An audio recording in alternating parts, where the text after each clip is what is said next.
Bienvenue à tous, mesdames et messieurs, ce matin sur votre antenne, comme c'est le cas, de lundi à vendredi, entre 10h et 12h, avec 10-12 le Zénith. Merci encore de nous faire confiance, merci pour la fidélité, merci de garder le bon cap avec la chaîne du peuple encore. Qu'est-ce qui peut expliquer finalement les 600 millions de francs CFA, dit-on, sortis au niveau du ministère de la Santé publique camerounaise à titre de bons de carburant en 3 mois? Le docteur Manaouda Malachi, ministre de la Santé publique au Cameroun, a réagi en disant qu'effectivement 600 millions de francs CFA étaient actés, mais pas sur 3 mois, plutôt sur une année. Question des Camerounais aujourd'hui, monsieur le ministre, comment expliquer réellement qu'aujourd'hui que des centres au Cameroun soient dépourvus de kits hémodialyse, ou encore qu'il y ait des malades de Covid-19 ou encore d'autres soins très attendus, que l'on ne privilégie pas le plateau technique et que l'on pense à 600 millions de francs CFA à titre de bons de carburant au Cameroun? Qu'est-ce qui se passe réellement? Mais surtout, est-ce qu'on peut comprendre exactement pourquoi Jean-Michel Ninche aujourd'hui, député de la Nation, est dans une espèce de cabale contre le ministre de la Santé publique? Qui est-ce qui est derrière? Le ministre Manaouda Malachi? Est-ce que à la veille des nominations à venir, on n'a pas l'intention ou on ne croirait pas que tout serait mis en place pour salir littéralement l'image du ministre de la Santé publique au Cameroun aujourd'hui? Pourquoi de telles réactions? Pourquoi de telles sorties? Pourquoi justement cette pluie de réactions autour de la gestion du ministère de la Santé publique au Cameroun aujourd'hui? Madame, messieurs, ça nous interpelle et plus d'une personne quand même serait en voie de se poser la question: quelle cabale contre Manaouda Malachi? La grande famille est au complet ce matin. Et avec elle encore, nous parlerons des sujets qui vous intéressent et qui intéressent bien évidemment le Cameroun. Charles Amel Bachou, Bonbon Bengan Kandje, Dominique Audrey Oyengelek et Karine Santia, unis pour la même mission comme du lundi au vendredi, de 10h à 12h. Nous sommes encore là ce matin pour vous servir. Et on va déjà saluer Bombok Bengan Kandje qui est avec nous ce matin, comme tous les jours. D'ailleurs, dans la posture de consultant. Bonjour à vous, bienvenue. Bonjour Monsieur Ngachou Numba, bonjour à vous chers téléspectateurs. Effectivement, je m'aligne derrière le député Jean-Michel Ninche pour exiger du gouvernement d'appliquer au moins la politique de celui qui définit la politique de la nation. C'est depuis 2008 que le chef de l'État avait annoncé lui-même la création des centres d'hémodialyse dans tous les départements, dans tous les hôpitaux des départements. Donc il faudrait que chaque fois on relance le gouvernement pour cela. N'y a-t-il pas eu d'argent pour cela? Y a-t-il eu d'argent et l'argent a été détourné? Il faudrait qu'on sache, et le député qui a la charge de contrôler l'action du gouvernement doit s'appesantir sur des sujets de ce genre, parce qu'une population doit être instruite, éduquée et en bonne santé avant même toute chose. Merci. Merci infiniment, bon Bengan Kandje. 250 milliards de francs CFA mis en place pour la réhabilitation de la Sonara après l'incendie qui a consumé pratiquement, on va dire, toutes les installations de la Sonara aujourd'hui à Limbé. 250 milliards de francs CFA.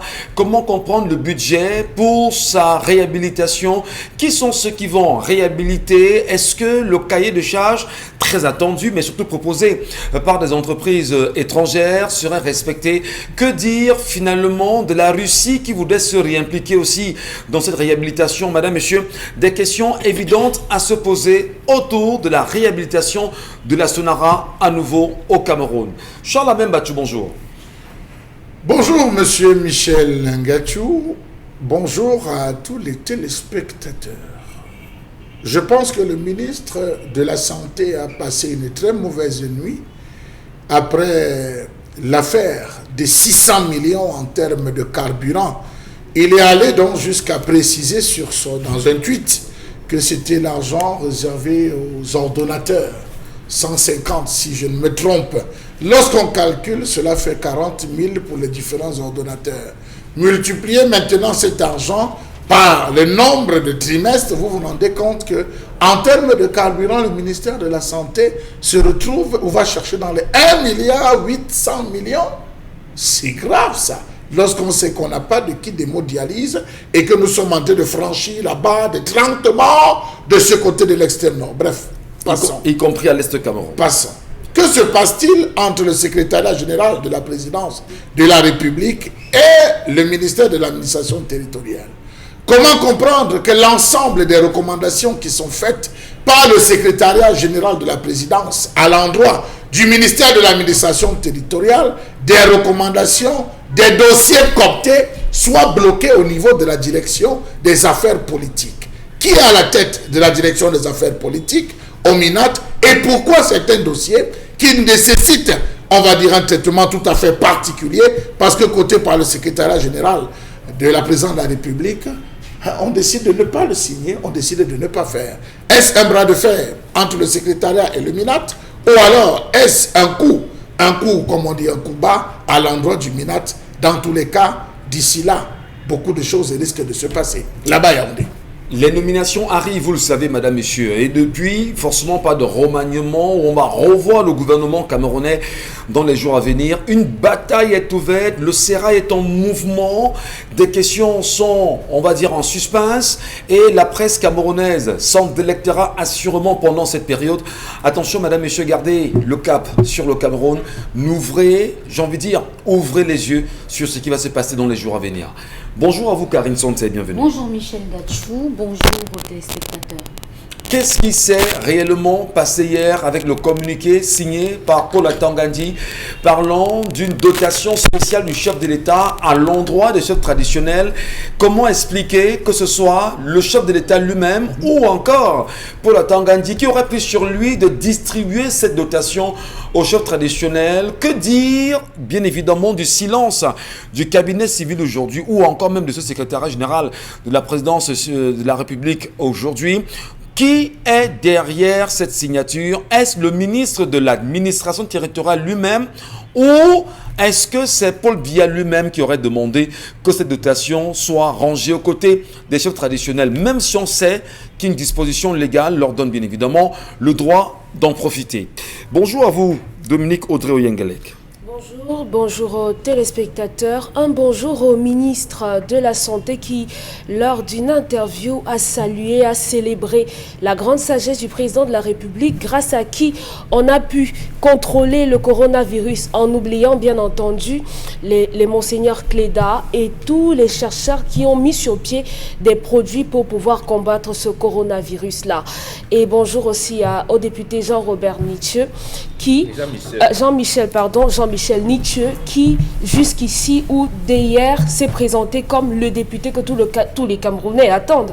Celui-là qui expose les manquements des membres du gouvernement et bien sûr qui appelle à la démission du ministre de la Santé puisque celui-ci jusqu'ici refuse de répondre à toutes les questions à lui adressées. Valéry Giscard d'Estaing n'est plus, ancien président français, souvenez-vous, est mort hier. Aujourd'hui, le Cameroun ou encore les Africains se posent mille et une questions sur la relation que cet ancien chef de l'État français avait mis en place entre la France et l'Afrique aujourd'hui. Les Centrafricains, pour beaucoup ce matin, se sont réveillés avec un regard mitigé sur ce décès. Les Camerounais également, qui pour beaucoup, selon certaines velléités, on laisse entendre que cet homme qui est mort détiendra aujourd'hui la moitié des forêts camerounaises. Info Wentox, qu'est-ce qui se passe véritablement? Les Camerounais sont-ils conscients de cette réalité? Madame, messieurs, n'oubliez pas, Valéry Giscard d'Estaing n'est plus, celui-là qui a été renversé par Pompidou et par la suite lui aussi renversé par Mitterrand. Les regards sont tournés vers la France. Bonbon Bengan Kandji, cette actualité vous parle aussi, la mort de Valéry Giscard d'Estaing. Oui, mais de tristesse. Est-ce que c'est quand même Valéry Giscard d'Estaing qui a préparé la venue de Paul Biya au Cameroun? Il est arrivé en 1977 avec la Concorde. Il a fait tout pour que Ahidjo désigne son premier ministre successeur constitutionnel. Et Mitterrand est seulement venu accomplir ce qui s'est passé. Tristesse. Et le diamant de Bokassa et les forêts de l'Est du Cameroun. Il faudrait bien qu'un jour le Cameroun puisse se débarrasser de cette tutelle-là. On en parlera. Merci beaucoup à vous, merci à tous. Il y a des choses dont on doit classer désormais dans l'histoire. On ne classera pas sur les richesses camerounaises. S'il est réel que la moitié du bois camerounais appartiendra à un seul homme qui ne serait plus aujourd'hui, il faut se poser des questions, Charles Membachou. C'est très important. En parlant, alors, on attend le moment. Merci à vous. Madame, Messieurs, vous connaissez les plateformes qui sont les vôtres. Equinox TV, pour ceux qui nous regardent en live. Equinox, on va dire 10-12 Zénith sur Facebook. Un numéro tout à l'heure au bas de l'écran. Communiez avec nous, comme c'est le cas tous les jours, de lundi à vendredi. Dominique Audroy-Yengelek, c'est quoi l'histoire de ce matin? C'est l'histoire d'une jeune femme âgée de 32 ans, titulaire d'une licence en gestion depuis 2019. Elle raconte qu'elle a un enfant de 13 ans. Elle n'est pas mariée et elle est vendeuse à la sauvette. Il y a de cela 2 ans, un monsieur, entre guillemets, un praticien, lui a annoncé le jour de l'anniversaire de son père qu'elle était doublée et habitée par un esprit de grand-mère. Elle dit qu'elle n'y a pas cru parce que pour elle, c'était simplement de la ruse venant de ce monsieur-là. Un autre jour, en revenant du marché, elle croise un monsieur qui l'interpelle et lui dit « Ma fille, tu as l'apparence d'une vieille femme ». Et elle dit que ce jour-là, toujours, elle n'y a pas cru et elle a botté cela en touche. Tout récemment, un pasteur des églises de Reveil me fait la même révélation et me dit que lorsqu'on me regarde, j'ai un masque de vieillesse. Mon inquiétude, je ne suis pas mariée, je n'ai pas de boulot, je ne mène pas une vie de débauche, pas de boîte de nuit, pas de consommation d'alcool, etc. Un peu radical, mais il suffit qu'un homme découvre ma nudité pour que la relation s'éteigne sans qu'il n'y ait aucun problème, sans nœud de discorde, et je suis sûre que cela est certainement lié à ce qu'on m'a dit. Donc j'aimerais avoir vos avis. Et en plus de cela, Père Mbambok, Charles Armel, pouvez-vous m'aider parce que je suis arrivée à bout. Avec ma famille, on a entrepris de mener des rites traditionnels au village et là-bas, on nous a dit qu'il fallait que j'aille nourrir les ancêtres du côté maternel et paternel. Mes parents sont séparés et chacun de son côté ne veut pas véritablement s'investir dans cette recherche de vérité-là. Que faire ? Que faire? La question est posée ce matin. Est-ce que vous, Africains, vous qui nous regardez, vous avez une proposition à faire ce matin?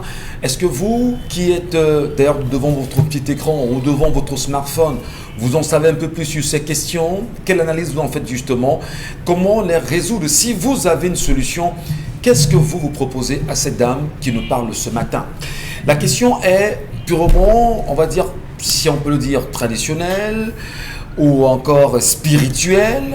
Nous nous tenons d'abord avec vous, Bengan Kandji. Elle vous interpelle. Elle, cette dame. Comment résoudre ce genre de problème?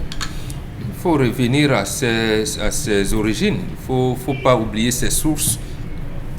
Mais le drame, c'est que quand on vous dit retour aux sources, on va vous commencer à avoir des manières, à pousser sans raillerie. On va avoir des cachets secs, oubliant que 5000 ans avant Jésus-Christ, les femmes portaient le soie. Donc, vous voyez, non, de manière plus claire, d'abord, ce procédé existe. Il y a des gens qui se promènent sous forme de silhouettes, en réalité. Donc, l'âme a été emportée, cachée quelque part, ça existe. Des situations-là. On emporte l'âme? Oui, tout on à emporte fait. Votre âme? Il y en a même qui pénètrent, oui, les vampires. Oui. On parlait du vampirisme. Justement, votre aura magnétique peut sortir de votre corps. On peut procéder à des pratiques telles que vous avez l'impression de vivre, mais en réalité, vous ne vivez pas. Vous pouvez être voilé. On peut vous donner le visage ou le corps d'une vieille personne. Ça existe. Ces choses-là existent. Donc, elle a sa chance, c'est que j'allais dire, un prêtre traditionnel lui a dit, et un homme de l'église abrahamique lui a dit encore. Donc, c'est ce que je dis, c'est sa chance. Et dans ces vérifications, on lui dit, il faut rentrer au village. Et tout à fait. Parce que il y a des périodes, des choses qu'on ne doit pas négliger dans sa vie. Quand un enfant naît, l'attribution du nom, on donne. Donc, le nom a une connotation, ça qui vous donne, non seulement ça vous donne votre propre identité, mais ça vous lie avec des ancêtres. Lorsque quelqu'un s'appelle Bengan Didier Raymond, Didier Raymond qu'on vient mettre dans Bengan signifie quoi? Rien du tout, ça peut vous perturber. Donc, il y a le processus, elle n'est pas encore mariée, les funérailles qu'on organise pour ses grands-parents, pour ses parents, ça a une valeur spirituelle, économique et tout au même moment. Donc, l'Afrique doit résoudre son problème religieux et spirituel. Spirituel d'abord parce que la spiritualité est dynamique. C'est l'éveil de l'âme de Dieu qui sommeille en nous. Bon, Effectivement. est-ce que quand vous êtes porté pour des activités paramilitaires, scientifiques ou de médecine, ça doit être décliné et la famille vous encadre pour aboutir à ça. La religion, c'est les relations que nous avons avec l'au-delà. Les relations que nous avons avec l'au-delà, c'est là. Vous ne pouvez pas arriver chez Dieu sans passer par vos ancêtres. Et on nous a menti en disant qu'il n'y a qu'un seul Seigneur Jésus qui vous amène. Et vous, ça, c'est une hérésie. Il faut corriger. Est-ce que ça veut dire justement, Benga, sur l'histoire que cette fille nous présente ce matin, qu'on devrait avoir là dehors plein de nos sœurs qui ne sont pas mariées, qui n'ont pas la chance justement de se retrouver dans un foyer véritablement, parce que des personnes spirituellement auraient pris d'assaut leur vie, se seraient saisis, les empêchant véritablement de trouver la lumière? Tout à fait. Mais ça peut se décliner sur 3 variantes. Oui. Il y a d'abord des filles, quand ils naissent, papa dit tu n'iras pas en mariage, tu vas perpétuer ma descendance ici. Ça arrive généralement dans des familles qui n'ont que des filles. On peut dire les autres peuvent aller, mais pas toi. Si tu choisis une de ces filles. Ça peut arriver dans les familles de chefferies, parce que les gens disaient ici qui peut être chef, pas chef. Nos ancêtres ont imaginé des formules où ceux qui peuvent être dans la famille cheffale peuvent avoir un chef qui ne fait pas d'enfants ou qui ne fait que des filles. La chefferie a donc des filles qui font des enfants, qui ne vont pas en mariage. Il y a aussi ce cadre-là. Et ces filles, on les encadre d'une certaine manière, qu'elles peuvent faire des enfants, mais ces enfants sont de la chefferie. Donc leurs papas biologiques ne viendront jamais les réclamer. Parce qu'il peut arriver des problèmes à la succession. On pourra prendre un enfant parmi ces enfants-là pour être chef, pour faire la succession. Maintenant, il y a le problème de sorcellerie. Ça existe. Ça existe que il y a des gens malveillants dans la société qui voient l'étoile de quelqu'un et tentent à éteindre votre étoile. Et ça aussi, comment ça est-ce qu'on existe. les combat, Benga? Comment on les combat comment? On les combat dans nos spiritualités ont la possibilité de les combattre. Par exemple, il y a des enfants, généralement ça arrive, des enfants qui sont nés avec un troisième ou un quatrième E. Et voilà. Quand un enfant, on commence d'abord, l'Église nous a demandé à les résister. Ah non, ces enfants, ils voient. Il y a des enfants qui naissent voyants, qui voient, qui peuvent imaginer des choses, qui voient d'ailleurs des choses. Donc, les vampires les combattent. Et quand les vampires les combattent, ils ternissent effectivement les mains parce que ces enfants sont généralement incompris dans la famille. Mais il peut aussi y avoir des enfants qui sont nés, j'allais dire, de manière normale et qui ont une étoile. Pour ça qu'on vous dit souvent qu'il y a des enfants qui sont nés pour porter la famille. Vous avez 2 filles à la maison, vous leur dites allez vendre les oranges. Il y en a une qui n'a pas envie de faire un marketing spécial. Tout le monde va vers elle, on achète ses oranges, alors que sa sœur est là. Elle va passer et elle ne vend pas autant que l'autre. Donc c'est une étoile et ça on encadre. Quand vous avez donc un enfant comme ça qui a une étoile, les vampires vont chercher à ternir cette image-là, à éteindre cette étoile et sûrement que cette fille, elle est dans ce cadre-là. Quel espoir que vous donnez ce matin? Un espoir de je ne sais pas quel but est là, mais il y a dans chaque contrée camerounaise, dans chaque nationalité camerounaise, dans chaque royaume camerounais, des gens spécialistes qui se retournent vers la coutume et surtout ce qu'on donne, la nourriture qu'on donne à nos ancêtres, ce n'est pas, j'allais dire, on ne le fait pas simplement par mimétisme. Il y a une valeur traditionnelle, il y a une valeur spirituelle, il y a une valeur, j'allais dire, des relations avec nos ancêtres, avec ça. Donc quand vous donnez l'argent à l'église, on dit donnez la dîme. Et Dieu a dit que donnez le 10e de ce que vous avez. En réalité, on a triché ça chez nous. On a triché ça chez nous parce que comme il y a aujourd'hui votre déréglementation climatique, qu'est-ce qui s'est passé à chaque fin de cycle? Nous, on ne connaissait pas les années, on parlait de fin de cycle. Oui. Quand l'année est chaude, il n'y a pas eu assez de nourriture. On a l'impression que l'année qui suit, il y aura puisque les nourritures se sont brûlées, il a fait chaud, il risque d'avoir la famine. On s'asseyait, on demande aux ancêtres d'intercéder auprès de Dieu Tout-Puissant, de nous encadrer. C'est la même chose qui se faisait avec les maladies d'accord. Et voilà, il doit se référer à sa tradition et obéir à ce qu'on va lui dire dans sa culture. Vous ouvrez justement, on va dire, une voie tout à fait particulière en ce qui concerne la résolution des problèmes que nos sœurs peuvent porter aujourd'hui, puisqu'elles sont nombreuses à nous regarder, pas seulement à Douala ou au Cameroun et même à l'étranger. Charles Menbachou, vous êtes d'ailleurs interpellé par la téléspectatrice qui voudrait justement avoir un éventuel conseil. Qu'est-ce que vous lui dites justement ce matin pour sortir de son problème et surtout aider probablement plein de nos sœurs qui sont dans les mêmes situations? Je suis un peu dérangé quand vous posez cette question. On dirait que je suis allé à l'hôpital, on m'a prélevé, on a détecté un palu. Et comme Bambok dit, il faut l'association de 2 molécules pour me soigner. Non, on ne résout pas les problèmes des Bantous comme on résout les problèmes des occidentalisés. Ou lorsque vous arrivez à l'église, toutes les posologies de tous les problèmes que vous posez à l'église, c'est prier. Donc, j'ai mal mon père, j'ai mal au pied, prier. Seule la prière des livres. Non, c'est pas comme ça. Pourquoi je le dis? Vous savez, il y a 3 temps forts chez l'Africain. Le premier temps fort, c'est la naissance qui est matérialisée par 2 choses. La gestion du placenta et la gestion du cordon ombilical.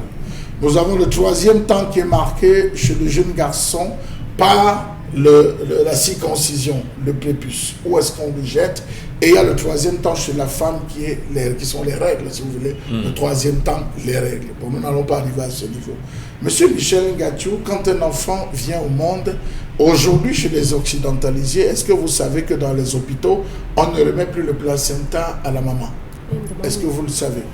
On ne remet plus le placenta à l'enfant, à la famille. Lorsque l'enfant naît, on récupère. Qui le récupère? Je vous dis, dans les hôpitaux, les occidentalisés. On récupère, on dit, bon, vous avez accouché. Dans le service de maternité. On s'en va. Le placenta est l'âme de la famille. Le placenta est le cocon, monsieur Michel Ngatiou.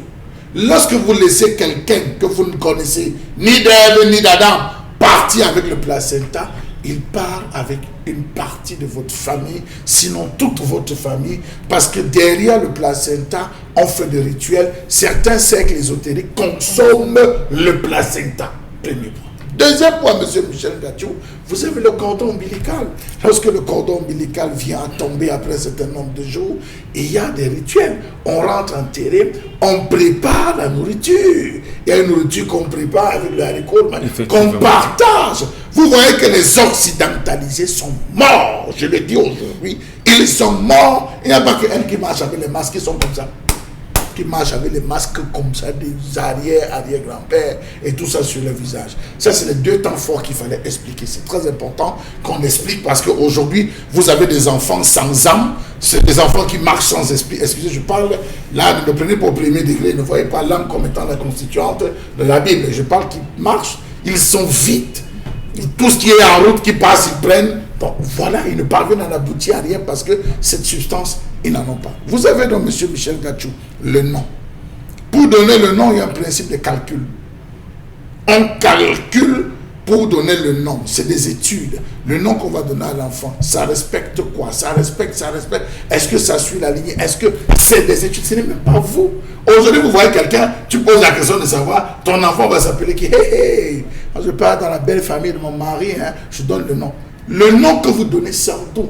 Il y a ce qu'on appelle le principe de la réincarnation. Le roi est mort, vive le roi. Le nom que vous donnez à l'enfant, l'enfant va adopter, si c'est un ancêtre, l'enfant va adopter, la personne va adopter les attitudes. Si la personne était une bandite, si la personne était un voleur, si la personne était un sorcier, si la personne avait une mauvaise bouche, si la personne parlait mal, cette personne va porter, l'enfant va porter intégralement, je dis bien intégralement, le comportement et les attitudes de cette personne. Moi, je vais vous le dire, aujourd'hui, vous avez, moi, je prends de mon côté, monsieur Michel Ngatiou, vous avez une grand-mère qui ne supportait pas les caleçons.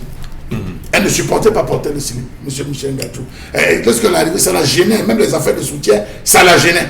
On a eu dans la famille quelqu'un qui a voulu, après les études, on s'est souvenu d'elle, on lui a donné le nom. Je vous assure que la cousine qui porte ce nom, M. Michel Ngachou, a les mêmes attitudes. Je vous assure, les mêmes attitudes. Et chaque fois qu'elles font dire que tu y ressembles, on a fait l'erreur de te donner le nom. Donc vous voyez jusqu'où le nom accompagne. Maintenant, il peut avoir un problème de succession où on devait la faire asseoir sur une chaise. Effectivement, je voudrais rebondir. On devait la faire. Succession également. Oui, la succession, ça peut être qu'elle est destinée. Et cette succession, c'est une succession oubliée. C'est une succession qu'on a, j'allais délaissée, dont les gens même ne se souviennent pas. Il faudrait aller chercher. C'est cette succession-là qui vient en elle et qui provoque tout ce que vous voyez jusqu'à ce qu'on arrive à la délivrer. Ça, c'est la façon traditionnelle. Maintenant, revenons dans le monde aujourd'hui. Beaucoup de femmes vivent avec les totems. Je le dis, je regarde la caméra. Tout à fait. Beaucoup de femmes vivent avec le totem des hommes. Tout à fait. Merci, maman. C'est-à-dire, beaucoup de filles que vous voyez ici dehors vivent avec le totem des hommes.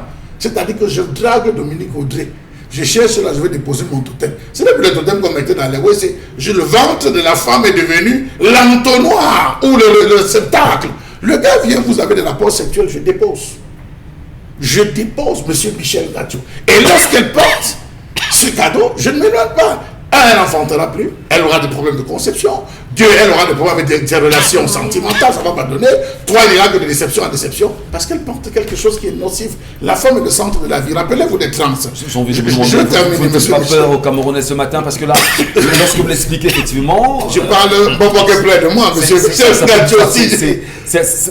dis, plein de filles sont des dépôts, ont des dépôts en elles. Ouais. Je vous le dis, je ne me cache pas pour vous dire. Je porte un assumant. Monsieur Michel Ngachou, hier, il a fait des cadeaux. Beaucoup de filles reçoivent des cadeaux, des chaînes, des gourmettes. Parfois, elles demandent même, monsieur Michel Ngachou. Elles acceptent. On offre. Derrière ce cadeau, qu'est-ce qui se cache? Vous avez des appels de minuit où quelqu'un t'appelle. Est-ce que tu peux te sacrifier pour moi? Est-ce que tu m'aimes? Oui. Est-ce que tu peux vraiment te sacrifier pour moi? Oui. Ah, laisse demain, je vais voir comment je vais t'envoyer. Vous, les jeunes filles, vous aimez trop l'argent. Donc, vrai, s'il y a n'importe quoi qu'on dit qu'il faut choisir et te sacrifier, vrai, tu peux te sacrifier. Oui, tu as répondu 3 fois, tu viens de faire un pacte sans te rendre compte. Tu as accepté de prendre quelque chose que tu ne connais pas. Et du coup, tu marches avec un masque. Mais monsieur Michel, mais je vous dis que vous vous retrouvez à porter quelque chose sans que vous ne le sachiez. Vous avez des femmes, lorsqu'elles arrivent à la maternité ou à la maison, elles ont un souci. Pardon, aide-moi, porte mon enfant. Tu prends l'enfant, tu portes. Celle à qui vous donnez de porter votre enfant, c'est qui? Juste le crachat qu'on promet sur la fontanelle de votre enfant peut déterminer la vie de votre enfant. Elle doit associer à d'autres choses. Vous avez des femmes non comme ça qui n'aiment pas rester avec leur enfant. 2 minutes quand l'enfant rentre, va chez le voisin. Va chez la voisine. Bon, je m'arrête là parce que je ne suis pas seul. J'essaie de détailler pour vous dire. Tout peut venir. C'est pour ça que je vous ai dit qu'on ne résout pas les affaires des bantous comme à l'église. Qu'est-ce que ça vous inspire, Karine Sontia, cette histoire ce matin? Est-ce que ça ne vous fait pas peur? Vous ne vous dites pas également cette femme devrait très vite se prendre en charge? Elle ne peut pas le faire seule. C'est avec la complicité de qui, ses parents? Il faut son père, il faut sa mère. Elle vient quand même de quelque part. C'est pour ça que je dis que les personnes qui sont souvent issues des familles divisées ont beaucoup trop de problèmes. Oui. Elles passent par ce genre de difficultés. Parce que lorsqu'il y a division, le diable s'installe. Il aime ça, en fait. Il aime quand les gens ne s'entendent pas. Lui, il aime quand vous n'arrivez même pas à vous parler. Quand le père et la mère qui sont séparés, qui ont eu un enfant, ne peuvent pas se dire bonjour. Alors qu'au milieu, entre eux, il y a un enfant. Là, voilà, qui a grandi et tout. Elle a même un enfant, elle aussi. Mais elle n'arrive pas à être heureuse. Elle peut avoir tout ce qu'elle veut. Ce genre de personnes-là, elles ont la chance d'avoir tout ce qu'elles veulent. Je parle financièrement et matériellement, mais jamais émotionnellement. Parce que la vérité, c'est que elles n'ont pas reçu ça et du coup on ne peut pas le leur donner et ça fait que le démon ou le diable ou les esprits et tout peuvent maintenant s'installer et faire d'elle leur domicile. Et c'est délicat parce que elle va rencontrer son père et sa mère qui ne prennent pas ça vraiment au sérieux. J'ajoute juste de là à votre moulin. Vous avez vu, dans cette affaire, quand on veut gérer ça, le père n'intervient pas. C'est pas le père, c'est le ventre. D'accord. On parle du ventre. Dans le ventre de la mère. Voilà, c'est le ventre qui parle, c'est pas le père. Voilà, merci beaucoup. Qu'il intervienne ou pas, il doit le savoir. Tout à fait. Il doit le savoir. Si c'est pour savoir, oui. Mais imaginez-vous que vous partez raconter à votre père que un papa, on me dit, il y a 4 personnes qui m'ont dit que j'ai le masque d'une grand-mère sur mon visage. Et il te dit que, moi je ne connais pas les choses comme ça. Mais il y a des parents racistes, non, Karine Sontia? Il te dit que, moi je ne connais pas les choses comme ça. Il te dit, Vous allez gérer là-bas. Oui, il s'en fout. Vous savez, père. c'est pas lui qui doit gérer, mais il doit prendre ça au sérieux. C'est son enfant. Non. C'est son enfant, monsieur Mathieu. Non. Monsieur Mathieu, laissez-moi terminer. Non, il est Non. volé. Laissez-moi Je ne peux terminer. pas accepter Comme vous ça. le disiez Je dis ou non. pas, je suis dans Laissez mon le père. Je vous dis que le père Je n'a pas suis dans mon d'intervention dans argumentaire. son Je domaine. suis occidentalisée. Je ne suis pas traditionnaliste. Je reste dans mon occidentalisation. Merci. Le père a le droit de savoir et il a même le devoir de tout mettre en œuvre pour que ça marche. Qu'il convoque sa femme ou pas, mais il faut qu'ils en parlent. Il faut qu'ils en parlent. Il n'est pas question que votre enfant vienne vous soulever un problème comme ça. Moi, je connais des parents, des hommes qui n'ont pas de femmes, mais qui, lorsque leurs enfants ont le mot de un seul mal de crâne, le mal de crâne seulement, lui, il ne dort pas. Mais il est inadmissible que vous soyez là. Votre mère est vivante, votre père est vivant, mais vous avez un problème comme ça pendant longtemps. Personne des deux ne bouge le petit doigt. On peut se demander qu'est-ce que les parents eux-mêmes d'abord ont hérité justement de ces valeurs de leurs parents aussi, ou est-ce que eux les parents n'ont pas rejeté toutes Il faut d'abord qu'on voit qu'ils ont envie de savoir ce que c'est. Qu'ils héritent ou pas. Il faut qu'on voit qu'ils veulent savoir ce que c'est. Parce que c'est étrange que 4 personnes, il faut d'abord ça, c'est le mythe qu'il y a derrière. Vouloir démystifier. Donc vous 4 interpellez les parents, oui, c'est un problème. 4 personnes vous disent quelque chose à votre enfant, vous êtes obligé de vouloir en savoir plus. Ouais. C'est comme ça que ça se passe, il n'y a pas une autre manière. C'est quand vous interrogez le fond du problème ou de la question, que maintenant vous dites que, bon, moi je n'ai pas grandi avec ça, je n'ai pas connu des choses comme ça. Il y a qui peut m'aider? C'est là où vous commencez à chercher où, de quel côté y aller. Mais ces deux-là font comme si l'enfant là, elle est tombée du ciel, ou bien c'est un manguier qui l'a jeté, et puis elle grandit toute seule. Quelle chance avez-vous donc pour trouver des bonnes personnes à même de soigner le mal? Parce qu'aujourd'hui, il y a tellement de charlatans dans le monde qu'on ne sait plus à quel sens s'ouvrir, Karine. C'est la raison pour laquelle il faut d'abord adresser la question. Okay, Quand ils vont interroger la question, quand ils vont interroger, ils peuvent rentrer c'est toutes ces 4 personnes-là pour vérifier d'eux-mêmes. Quand ils vont finir de vérifier, il y a au moins une personne des 3 qui va vous dire que je vous oriente ici. C'est comme ça. Très bien. Tout le monde ne peut pas soigner, mais quelqu'un peut vous dire que je vous oriente là-bas, allez faire comme ça. Parce qu'elle dit qu'on a demandé qu'elle doit faire les trucs au village et autres, mais elle ne peut pas aller comme ça, la cogna, elle s'élève, elle commence à faire les choses, c'est pas comme ça. Dominique Audrey, Karine Sontia interpelle les parents et estime que, en réalité, les parents ne doivent pas être, comme on dit souvent entre nos quartiers, il y a des parents qui dorment sur leur laurier et qui oublient qu'ils ont mis des enfants au monde, qu'ils doivent encadrer spirituellement afin de les éviter de tout danger spirituel. Je ne sais pas si c'est bien dit. Tout à fait. Est-ce que le problème sont les parents dans ce cas, ou c'est la fille elle-même, ou sont les traditions? Du moins, je ne sais pas comment vous faites votre lecture sur l'histoire de ce matin. C'est un peu difficile parce que les parents ont leur rôle à jouer et la personne la concernée également. Si je veux simplement, j'aimerais bien donner mon temps de parole à Charles Hamel, si ça ne vous dérange pas, pour qu'il donne plus de détails. Mais concernant les relations qu'elle peut bien avoir avec les hommes, il ne faudrait pas simplement se cantonner à ce qu'on a un masque. Parce qu'on peut bien vous enlever ce masque-là. Si vous n'avez pas une bonne attitude, si vous n'avez pas un bon comportement en tant que femme, les relations ne marcheront pas. Ça aussi, c'est une réalité. Hein. Voilà. Donc, du point de vue non, si vous permettez, avant peut-être que Charles Hamel, non. Oui. Ici, parce que dans la tradition africaine, il y a 4 étapes. Ça coïncide ici au 3e. Comment manipuler les forces invisibles? Ou si vous voulez, parce que nous on lit les deux.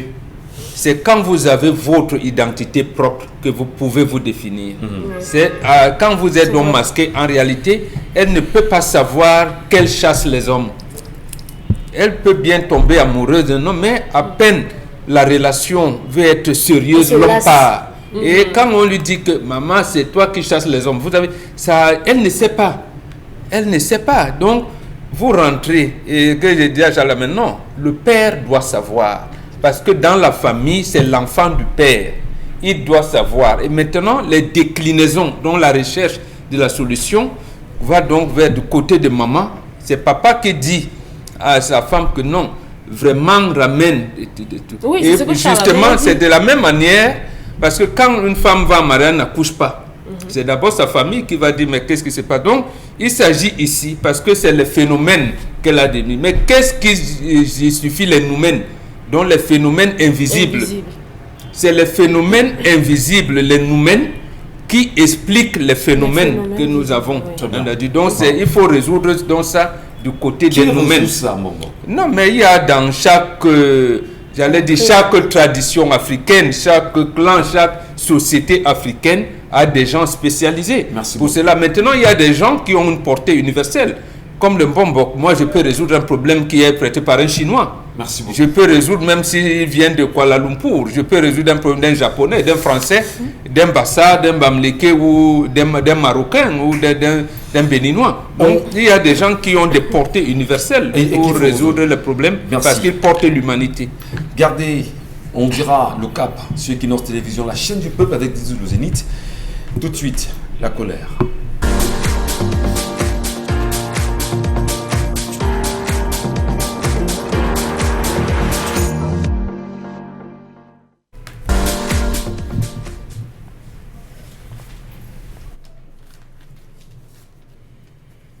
Je m'interroge ce jour sur la question des insuffisances liées à l'implémentation de la stratégie nationale de développement baptisée SND 30 en lieu et place du DSCE dans ce pays. Depuis 2003, nous avons des stratégies nationales, DSRP, DSCE et aujourd'hui SDN 30, SND 30. Nous avons des stratégies sectorielles, des stratégies à périmètre ministériel, le budget programme qui planifie la production, mais nous n'avons aucun document qui rend compte d'une réflexion d'une égale importance en ce qui concerne les ressources humaines. Parce que lorsqu'on parcourt la stratégie nationale de développement à l'horizon 2030, même si on espère être émergent en 2035, entre guillemets, il faut dire qu'on traite de tout, sauf de la question des ressources humaines. Après l'échec du DSCE, voilà la nouvelle trouvaille du gouvernement camerounais. La stratégie nationale de développement à l'horizon 2030. A-t-on pris la peine de mûrir ce projet avant de l'annoncer au public camerounais, comme ce fut le cas pour le DSCE? Vraiment, à lire ce document baptisé SND 30, le Camerounais lambda est appelé à se poser plusieurs questions, et notamment celle de savoir si c'est vraiment la croissance telle qu'on la présente qui est visée. La SND 30 ambitionne de procéder à la transformation structurelle de l'économie en opérant des changements fondamentaux dans les structures économiques et sociales afin de favoriser un développement endogène, inclusif tout en préservant les chances des générations futures. Le cap étant de faire du pays un nouveau pays industrialisé, un nouveau pays industrialisé où les efforts seront articulés autour de la stratégie d'industrialisation qui constitue dans le centre d'intérêt de la présente stratégie nationale. Voilà la présentation telle que fait, dont la somme ou le summum portera sur l'industrialisation du Cameroun. On va donc industrialiser le Cameroun avec quoi? Le document ne le précise pas. Quels sont les moyens mis en jeu pour cette industrialisation lorsqu'on a passé le temps à créer des éléphants blancs dans ce pays? À ce jour, nous avons combien de barrages prêts à desservir? À ce jour, est-ce que nous avons réussi à répartir en termes de consommation l'énergie entre les grandes entreprises productrices et les plus petites? Hélas, le SND 30 est la solution à tout, comme le DSCE. La stratégie nationale de développement 2030 recherche 1455 milliards de francs pour développer l'agro-industrie en 2030. Que sont devenus les différents programmes, les différents projets portant sur l'agro-industrie de 2010 à 2020, ceux qui devraient être implémentés, ont-ils seulement vu le jour? À Batoufam, les gens sont au sol, surtout envisagés au programme Agropole inscrit dans le DSCE. Faisons un tour des projets dans l'agro-industrie déjà financés entre 2000 et les années 2020. Ce programme était désormais mis pour permettre au Cameroun d'être émergent. L'agropole de riz de Galim, 2013, projet 1,2 milliard de francs CFA assorti d'usine de riz. 2020, pas l'ombre d'une usine. Agropole d'ananas de Loé, dans le Mungo, 1,9 milliard assorti d'une usine de transformation d'ananas. À ce jour, pas l'ombre d'une usine.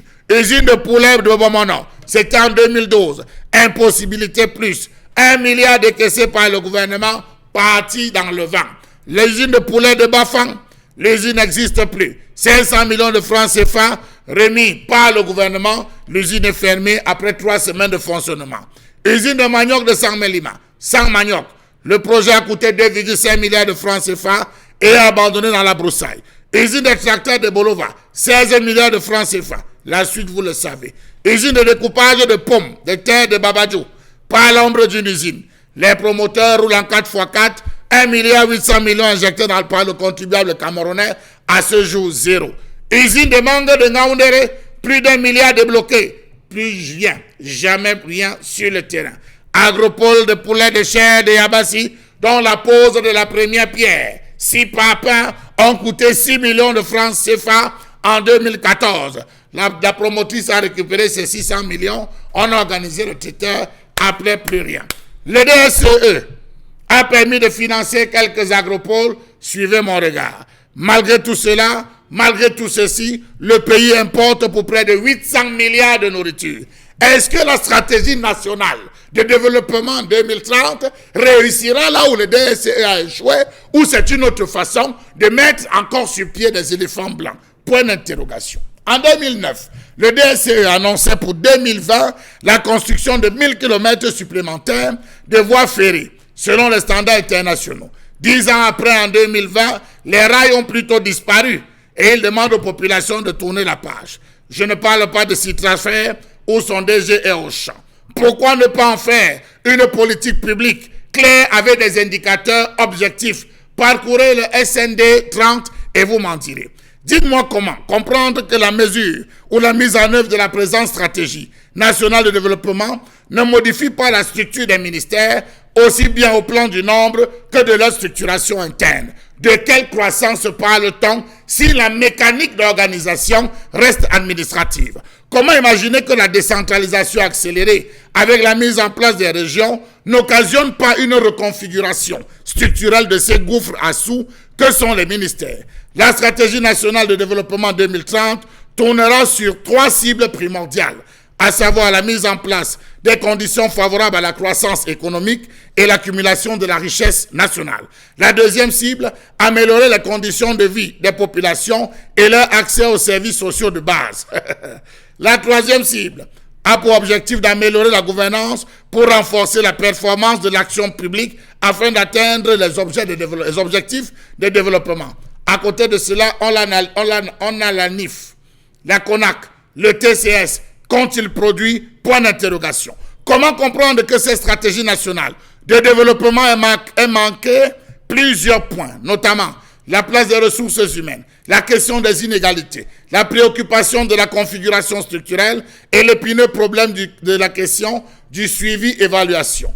Quand est-ce que les outils institutionnels complémentaires seront disponibles? Je parle de la stratégie nationale de développement 2030 mise en place. La loi portant cadre général de la planification qui présentera l'articulation des différents outils de planification.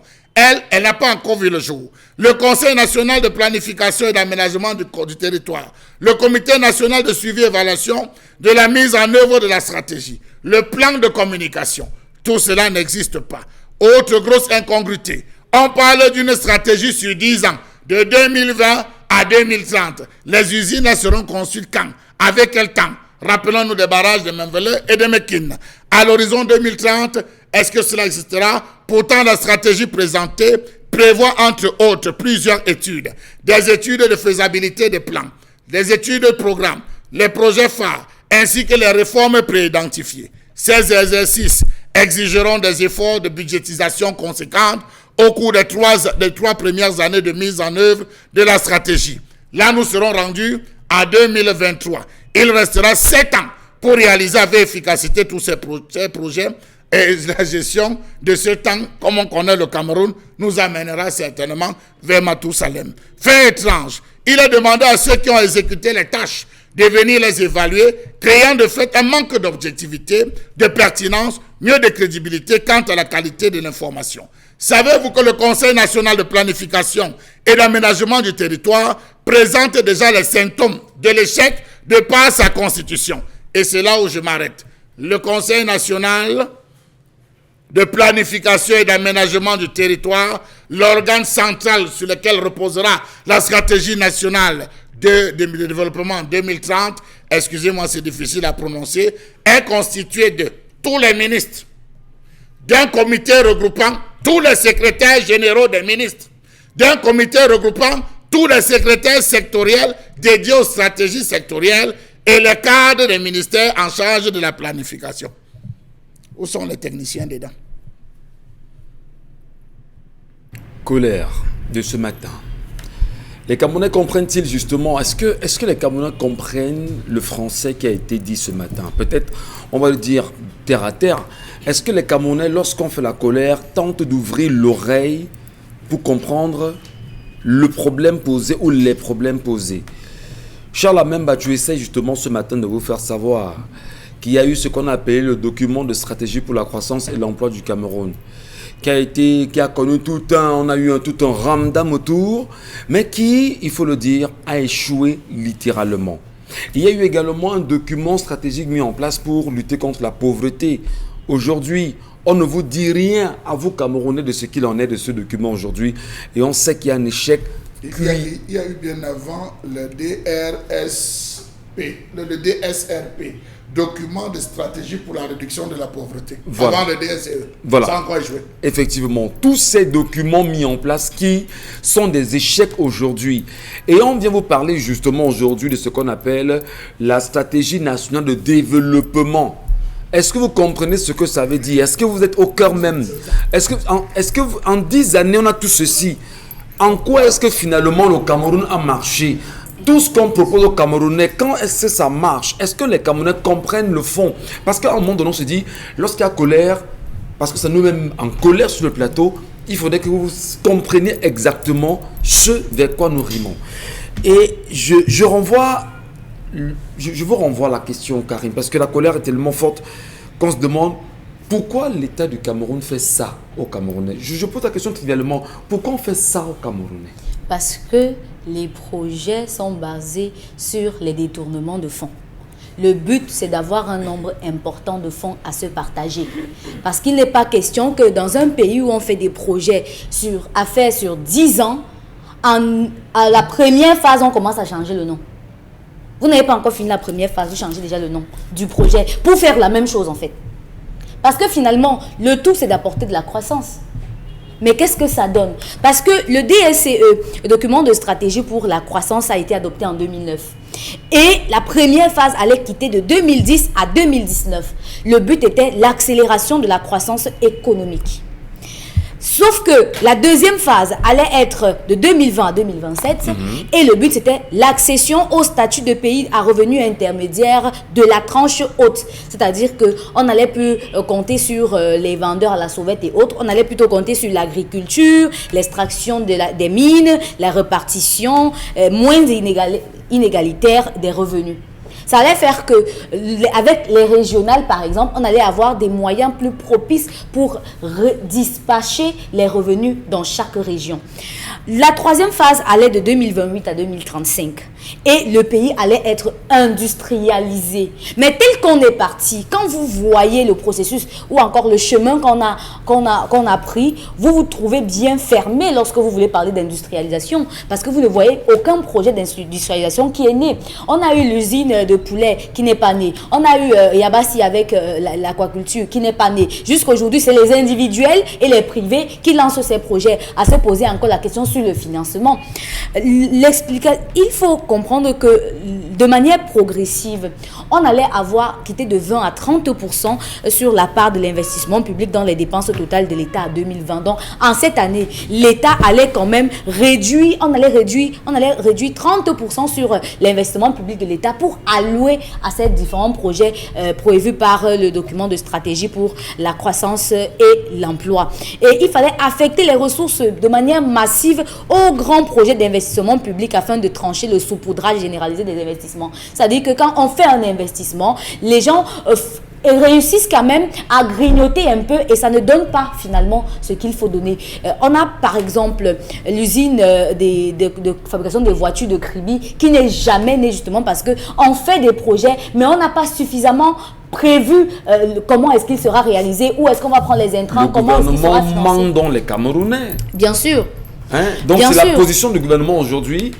Au vu de l'échec de tous ces projets, notamment est-ce que vous savez qu'il fallait réduire la pauvreté de moitié à l'horizon 2015 et on est en 2020? Ça, c'est le DSE. De quelle pauvreté parlez-vous? Non, il y avait pauvreté rurale et pauvreté urbaine. Sauf qu'ils nous disent aujourd'hui que la pauvreté urbaine a réduite, mais la pauvreté rurale a augmenté. Comment on explique? Que ceux qui vivent au village sont devenus plus pauvres et ceux qui vivent en ville deviennent de plus en plus riches. Maintenant, il faut voir, quand vous êtes vous-même là dans la société, comment est-ce que vous observez ce qui se passe.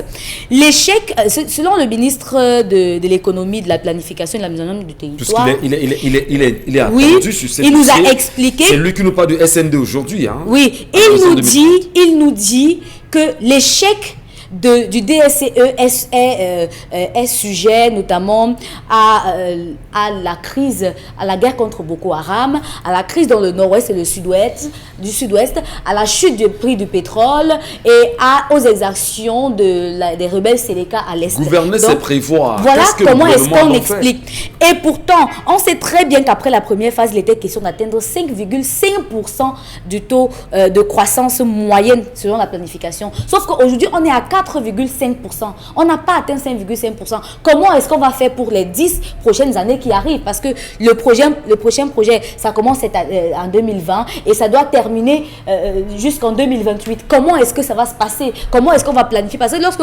vous entendez parler du recul de la pauvreté en zone urbaine et en zone rurale, comment on va faire pour accentuer les productions dans les zones rurales et afin que les gens ne soient plus pauvres? De façon factuelle, la position du gouvernement aujourd'hui, c'est de relancer une nouvelle machine, une nouvelle escroquerie nationale, si on va le dire ainsi, avec le SND qui est mis en place.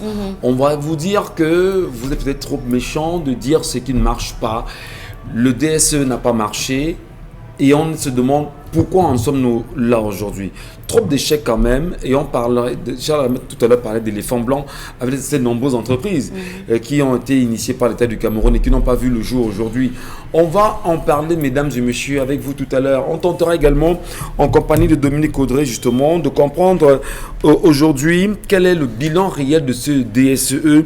On va également toucher pourquoi l'échec de ce document de stratégie de réduction de la pauvreté a-t-il échoué. D'ailleurs, précurseur de ce DSE, qu'est-ce qui a expliqué tous ces manquements pour les Camerounais aujourd'hui?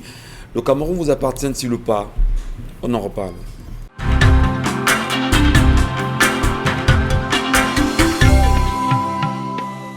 Bon retour à vous, mesdames et messieurs. Merci, Charles Hamel. Bonbon Bengan et Karine, c'est vrai, les débats se poursuivent hors antenne également. Nous vous disons merci de comprendre en même temps les réalités sociétales africaines aujourd'hui, les traditions qui continuent bien évidemment de faire débat. Tout à l'heure, vous nous laisserez, on vous lira, autant pour moi, on lira les commentaires, vos réactions et vos propositions de solutions que vous avez laissées sur les plateformes bien connues. 10-12 le Zénith sur Facebook, Equinox TV pour ceux qui nous regardent en live et au numéro qui s'affiche au bas de l'écran. Nous nous posons une question évidente tout à l'heure sur l'échec non seulement du DSE et la politique mise en place aujourd'hui par l'État du Cameroun concernant la stratégie nationale de développement à l'horizon 2030. On est passé du développement du Cameroun à 2035 pour revenir à 2030. Qu'est-ce qui peut expliquer effectivement cet état ou ce fait aujourd'hui? Que nous dit le ministère de l'économie, de la planification et l'aménagement du territoire? Les Camerounais comprennent-ils justement l'objectif, la trajectoire, l'orientation donnée par le gouvernement camerounais aujourd'hui? 10 ans après, toutes les implémentations nées autour du DSE, s'il y a eu des échecs, qu'est-ce qui peut expliquer effectivement aujourd'hui que l'on revienne avec le SND. Que nous dit le ministre de l'économie, de la planification et l'aménagement du territoire? Que nous dit le premier ministre, chef du gouvernement, Chief Joseph Diongouté? Qu'est-ce qu'on fait en même temps pour parler réellement d'une industrialisation au Cameroun, des sujets qui nous interpellent? Et Dominique Audrey, nous on a quand même souhaité comprendre avec vous, est-ce que vous avez au moins une idée réelle sur l'échec aujourd'hui ou le bilan que l'on peut faire de l'échec du DSE? Quand on allait à l'école, il y avait des classes qui ne réussissaient pas à l'examen et généralement on mettait néant. C'était pour dire que tout a échoué. Donc ça, le nouveau là, c'est un avortement qui sera spontané. Je vous rassure. Ma classe avait suivi ça aussi. Voilà. Vous avez rétrogradé. Vous êtes néant. Non, on n'a pas rétrogradé. Non, on a tenté au moins 4 fois. C'est un avortement spontané qui est en prévision. Commençons en 2003 avec le DSRP. L'objectif avec ça, c'était qu'à l'horizon 2035, qu'il n'y ait plus de Cameroun. À l'horizon 2035 avec le DSRP. Oui, qu'à l'horizon 2035, qu'on n'ait plus de Camerounais pauvres, ou du moins que sur 10 Camerounais, il n'y ait qu'un seul qui soit pauvre. Avec à la clé l'accès à l'eau, à l'énergie, à l'éducation, à la santé, mais surtout les infrastructures. Malheureusement, ils se sont axés sur un secteur qui devait être productif. Le secteur productif qui aujourd'hui, malgré toutes les étapes qu'on a pu avoir, malgré tous les projets, est toujours boiteux. Ils nous ont dit qu'on devait approvisionner l'industrie au Cameroun, on devait accroître les exportations même et diminuer progressivement les importations. Tandan, en 2009, on se retrouve avec le DSCE. Ce fameux DSCE, entendez, le document stratégique de croissance de l'emploi, et de l'emploi, voilà, au Cameroun, devait être en adéquation avec la demande de l'emploi. Est-ce que vous savez que lorsque notre cher et tendre gouvernement a mis ça sur pied, c'était qu'on devait avoir des emplois au point où c'est chacun qui devait choisir ce qu'il devait faire comme métier. Donc, je devais avoir le choix entre soit faire la moto ou bien aller travailler. C'est un emploi, faire de la moto? Il y a quelqu'un qui a défendu ça. Hein, que c'est un emploi? Que vraiment sa famille et lui et tout ça, vraiment c'est la moto. Donc c'est un emploi. Donc on devait pouvoir choisir. Et donc, les emplois... on a pu mettre ça dans la tête des Camerounais que avoir faire de la moto, c'est un emploi. Et ils le défendent de mordicus. Très bien. Donc on devait avoir le choix parmi donc, les emplois. Vos pieds en roule là, c'est ça? Oui, c'est bon. D'autres meurent même écrasés. Okay. C'est un emploi. C'est un emploi. Oui. Donc on devait avoir le choix de choisir. On devait choisir ce qu'on devait faire comme emploi parce que le DSC, avec tout ce qu'on avait, on avait prévu pour ça, ça devait marcher. Le Cameroun devait exploser.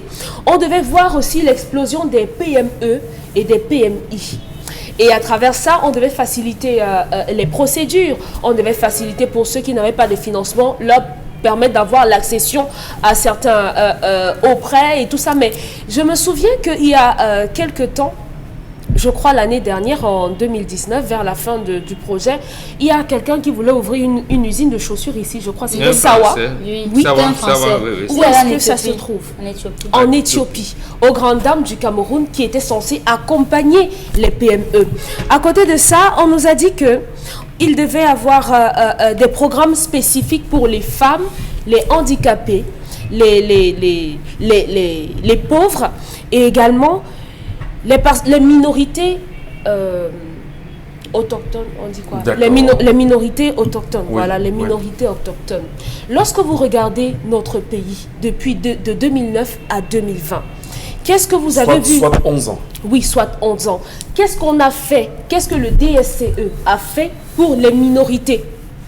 Est-ce que les minorités comprennent ce que c'est que le DSE? Non, justement. Est-ce que les minorités savent même ce qu'on appelle le DSE? C'est un peu comme le mot que Mbomba nous a sorti ici et qu'on n'a pas compris. On sait juste que... Le pantouflisme administratif. Voilà, il a sorti un truc comme ça et ils ne comprennent rien parce qu'ils ne se sentent pas intégrés. Parmi ces mesures-là, on devait pouvoir retrouver une solution, des projets, des programmes pour les personnes défavorisées. Comment font les handicapés aujourd'hui dans notre société pour s'en sortir? Lorsqu'on fait le round-up, ou bien qu'on va dans des ministères, ou bien dans certaines administrations, combien de personnes à mobilité réduite sont intégrées, sont acceptées? Comment est-ce qu'elles sont accompagnées, ces personnes-là? Combien de femmes sont intégrées. C'est le cas de ça aujourd'hui. Apparemment, c'est la journée des personnes handicapées. Aujourd'hui? Voilà, nous sommes, oui, Par exemple. nous sommes le 3 décembre. Le 3 décembre. Oui. Donc, à ce niveau-là, le DSE était un échec. On devait axer également, l'industrie textile devait exploser. Aujourd'hui, il y a des débats sur le textile camerounais parce qu'on ne sait même pas qu'est-ce qui est camerounais, qu'est-ce qui ne l'est pas. Aujourd'hui, on a les Chinois qui nous fabriquent le ndop en 1000 francs le mètre. On nous fait ça en kilos. Tout ça est mélangé. Où est SICAM? Où est l'accompagnement de toutes ces sociétés, de toutes ces structures? On ne voit pas. On a coupé l'énergie ainsi comme pour un pays. Par exemple. Plus de 14 jours Arrêtez de nous faire Richard. Le gouvernement n'arrive pas à payer ses factures. Si Camille peut payer, le DSCE nous a dit que avec ça, on devait observer un rajeunissement du personnel au niveau de la fonction publique. Je ne sais pas si le FNE fait aussi partie de... Ce sont les fonctionnaires, non? C'est parapublic, pas vraiment. On y a versé quelques fonctionnaires. Mais bon, maintenant, si on regarde dans la tête de cette institution, on se demande, en 10 ans, pourquoi personne n'a pu prendre la place du monsieur qui est là 90, depuis... 90 à 2010, c'est pas 10 ans. Non, il a en fonction de 10 ans avec le DSE. Je veux dire que durant la période du DSE, pourquoi on n'a pas envoyé de jeunes là-bas, à la tête de cette institution? Non, il est plus jeune que Niat quand même. Ok. Donc maintenant, à côté de ça, oui, on devait promouvoir les hangars pour les marchés périodiques. Aujourd'hui, nos marchés périodiques se font en plein milieu de la route. Il n'y a pas d'accompagnement. On nous a parlé des importations. Aujourd'hui, le Cameroun importe le poisson. On importe de l'huile rouge. Pourtant, si vous allez dans la localité on importe de l'huile rouge du Gabon. Du Gabon. Lorsque vous allez du côté vers Mbalmayo, là-bas à Ekali, il y a plein de petits producteurs de poissons. Où est-ce que ce DSCE, on se demande où sont passés les budgets? Parce que si on fait même un bilan, on doit pouvoir voir que, ok, en 10 ans, on n'a pas pu atteindre ce qu'ils nous ont annoncé. Mais qu'est-ce qu'ils ont fait? Parce qu'au nord, on continue de n'avoir pas de l'eau. Allez à Gambétikar voir l'hôpital, du moins ce qui fait office d'hôpital là-bas. J'ai envie de poser une question, que j'ai envie puisque je la pose en même temps. Nous sortons des élections présidentielles de 2018. Il y a eu des projets de campagne, si vous voulez, des projets politiques proposés par des campagnes, par des candidats, et des programmes politiques, des programmes politiques proposés par des candidats. Moi, je ne sais pas pourquoi est-ce que même pas un seul Camerounais n'a osé demander à Paul Biya et son gouvernement, Monsieur le Président de la République, vous qui êtes candidat d'ailleurs, il n'a fait aucune conférence de presse, il faut le dire, vous qui êtes candidat à la présidentielle de 2018, pour pouvoir briguer un nouveau mandat de 7 ans, qu'est-ce que vous avez fait du DSCE? Bonbon Bengan Kandji, est-ce qu'aujourd'hui, réellement parlant, de l'échec du DSCE, de la nouvelle naissance du SDN 30, aujourd'hui, c'est quoi? C'est SND. Du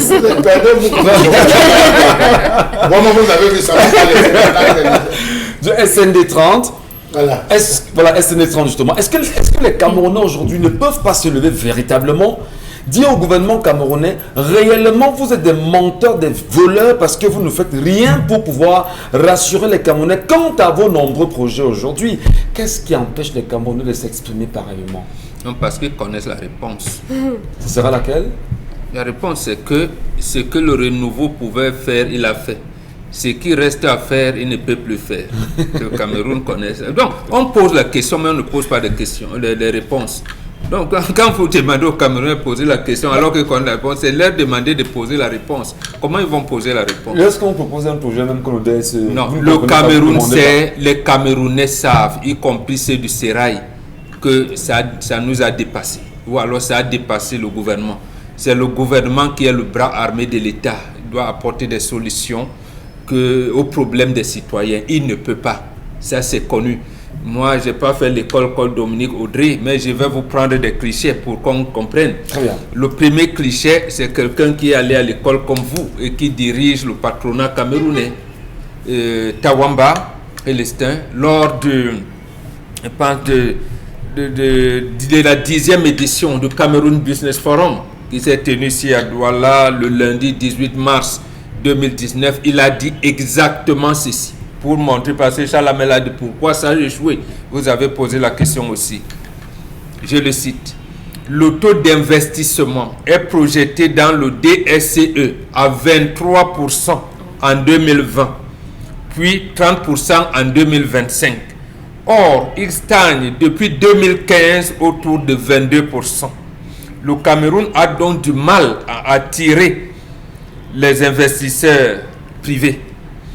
Pour rattraper le retard et retrouver 2035 comme prévu, il va falloir gagner 7 points de PIB à l'horizon 2025, soit en moyenne 600 milliards de francs CFA d'investissement supplémentaires chaque année par rapport à l'année précédente, donc par rapport à 2015. Il s'agit donc de passer de 4 800 milliards de francs CFA actuels en 2019 où il était, actuel, à une moyenne de 7 000 milliards sur les 7 prochaines années.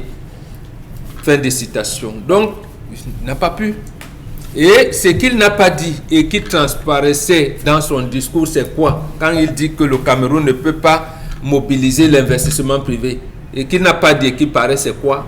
Le président de la République lui-même a organisé un forum Investir au Cameroun, terre d'attractivité. Personne n'est venu. Or, on lui a fait des propositions là, séance tenante, notamment avec un certain Paul Fokam Kamoni. Et là aussi, je vous reproche, vous, de la presse camerounaise. Paul Fokam Kamoni a dit, Monsieur le Président de la République, nous ne voulons pas des accords de partenariat économique avec l'Union européenne. Nous les voulons avec le Nigeria, qui, depuis 2013, est le premier partenaire en produits manufacturés au Cameroun. 2 Nigérians sont venus renchérir, Tony et Lumelu et Dangote. Ils ont dit au chef de l'État, Monsieur le Président, nous voulons investir au Cameroun, mais donnez-nous l'opportunité de le faire avec nos frères camerounais. Une coopération sud-sud. Je n'en sais rien, moi je n'ai pas fait l'école comme vous là-bas. Je reprends le moment. Voilà les 3, je ne prends que ces 3 magnats de l'économie africaine. Il parle au chef de l'État qui veut les investisseurs, lui dit voilà comment nous pouvons faire, il ne les écoute pas. Il va écouter Borozo et tout ce que vous voulez. C'est pour faire quoi? C'est pour revenir donc à la politique de tâtonnement. Là aussi, je vous donne quelques clichés. 1990, le chef de l'État crée par décret l'Office national de la zone franche industrielle. Il est question de créer des entreprises qui sont vouées à l'exportation. Et je pense même que leur zone géographique avait été déterminée, donc de Bonabéry jusqu'à tout le sud-ouest. Le Cameroun allait avoir des industries qui fabriquaient des choses pour l'exportation uniquement. Il y a l'ancien directeur de cette zone franche avait d'ailleurs été nommé ministre à un moment, M. Michael Tomdio. Bon, je ne sais pas où il se trouve aujourd'hui. 1995, 2 choses se passent. Jeudi, le 1er juin, le chef de l'État fait un discours, il annonce le bout du tunnel. Le lendemain, vendredi 2 juin, on ferme la Sotuc. Mais le bout du tunnel, c'était quoi? On sortait ou on entrait? Je n'en sais rien. Décembre 1995, un opérateur économique, Onobiono, ouvre, alors fait inaugurer le gouvernement son champ de tabac à Bokito. Le chef de l'État refuse de venir. Le Premier ministre refuse de venir. C'est le ministre de l'administration territoriale qui les représente. Là où la BAD a fait un certain nombre de choses. Donc, le gouvernement sabote la politique, l'investissement d'un industriel camerounais.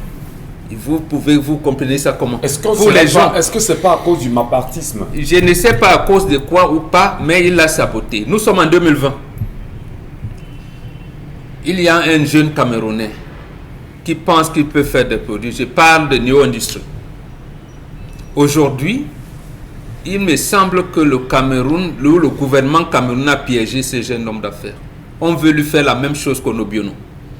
C'est-à-dire que vous ne soyez pas surpris que ce qui est arrivé à Citabac et tout le groupe, parce que dans les, comment je veux dire ça, dans les prévisions, parce qu'à ce moment-là, on parlait des plans d'exploitation prévisionnels, et tout, le mot de business plan n'était pas encore intégré dans votre vocabulaire. C'est ce que j'entendais parler. il était question de faire du Cameroun deuxième pays producteur du tabac après le Zimbabwe. Et en plus, le Zimbabwe connaissait avoir des problèmes de terre avec mon camarade Bob et les Britanniques. Donc, mais on casse pour le bien. Qu'est-ce qui va se passer avec Neo Industries?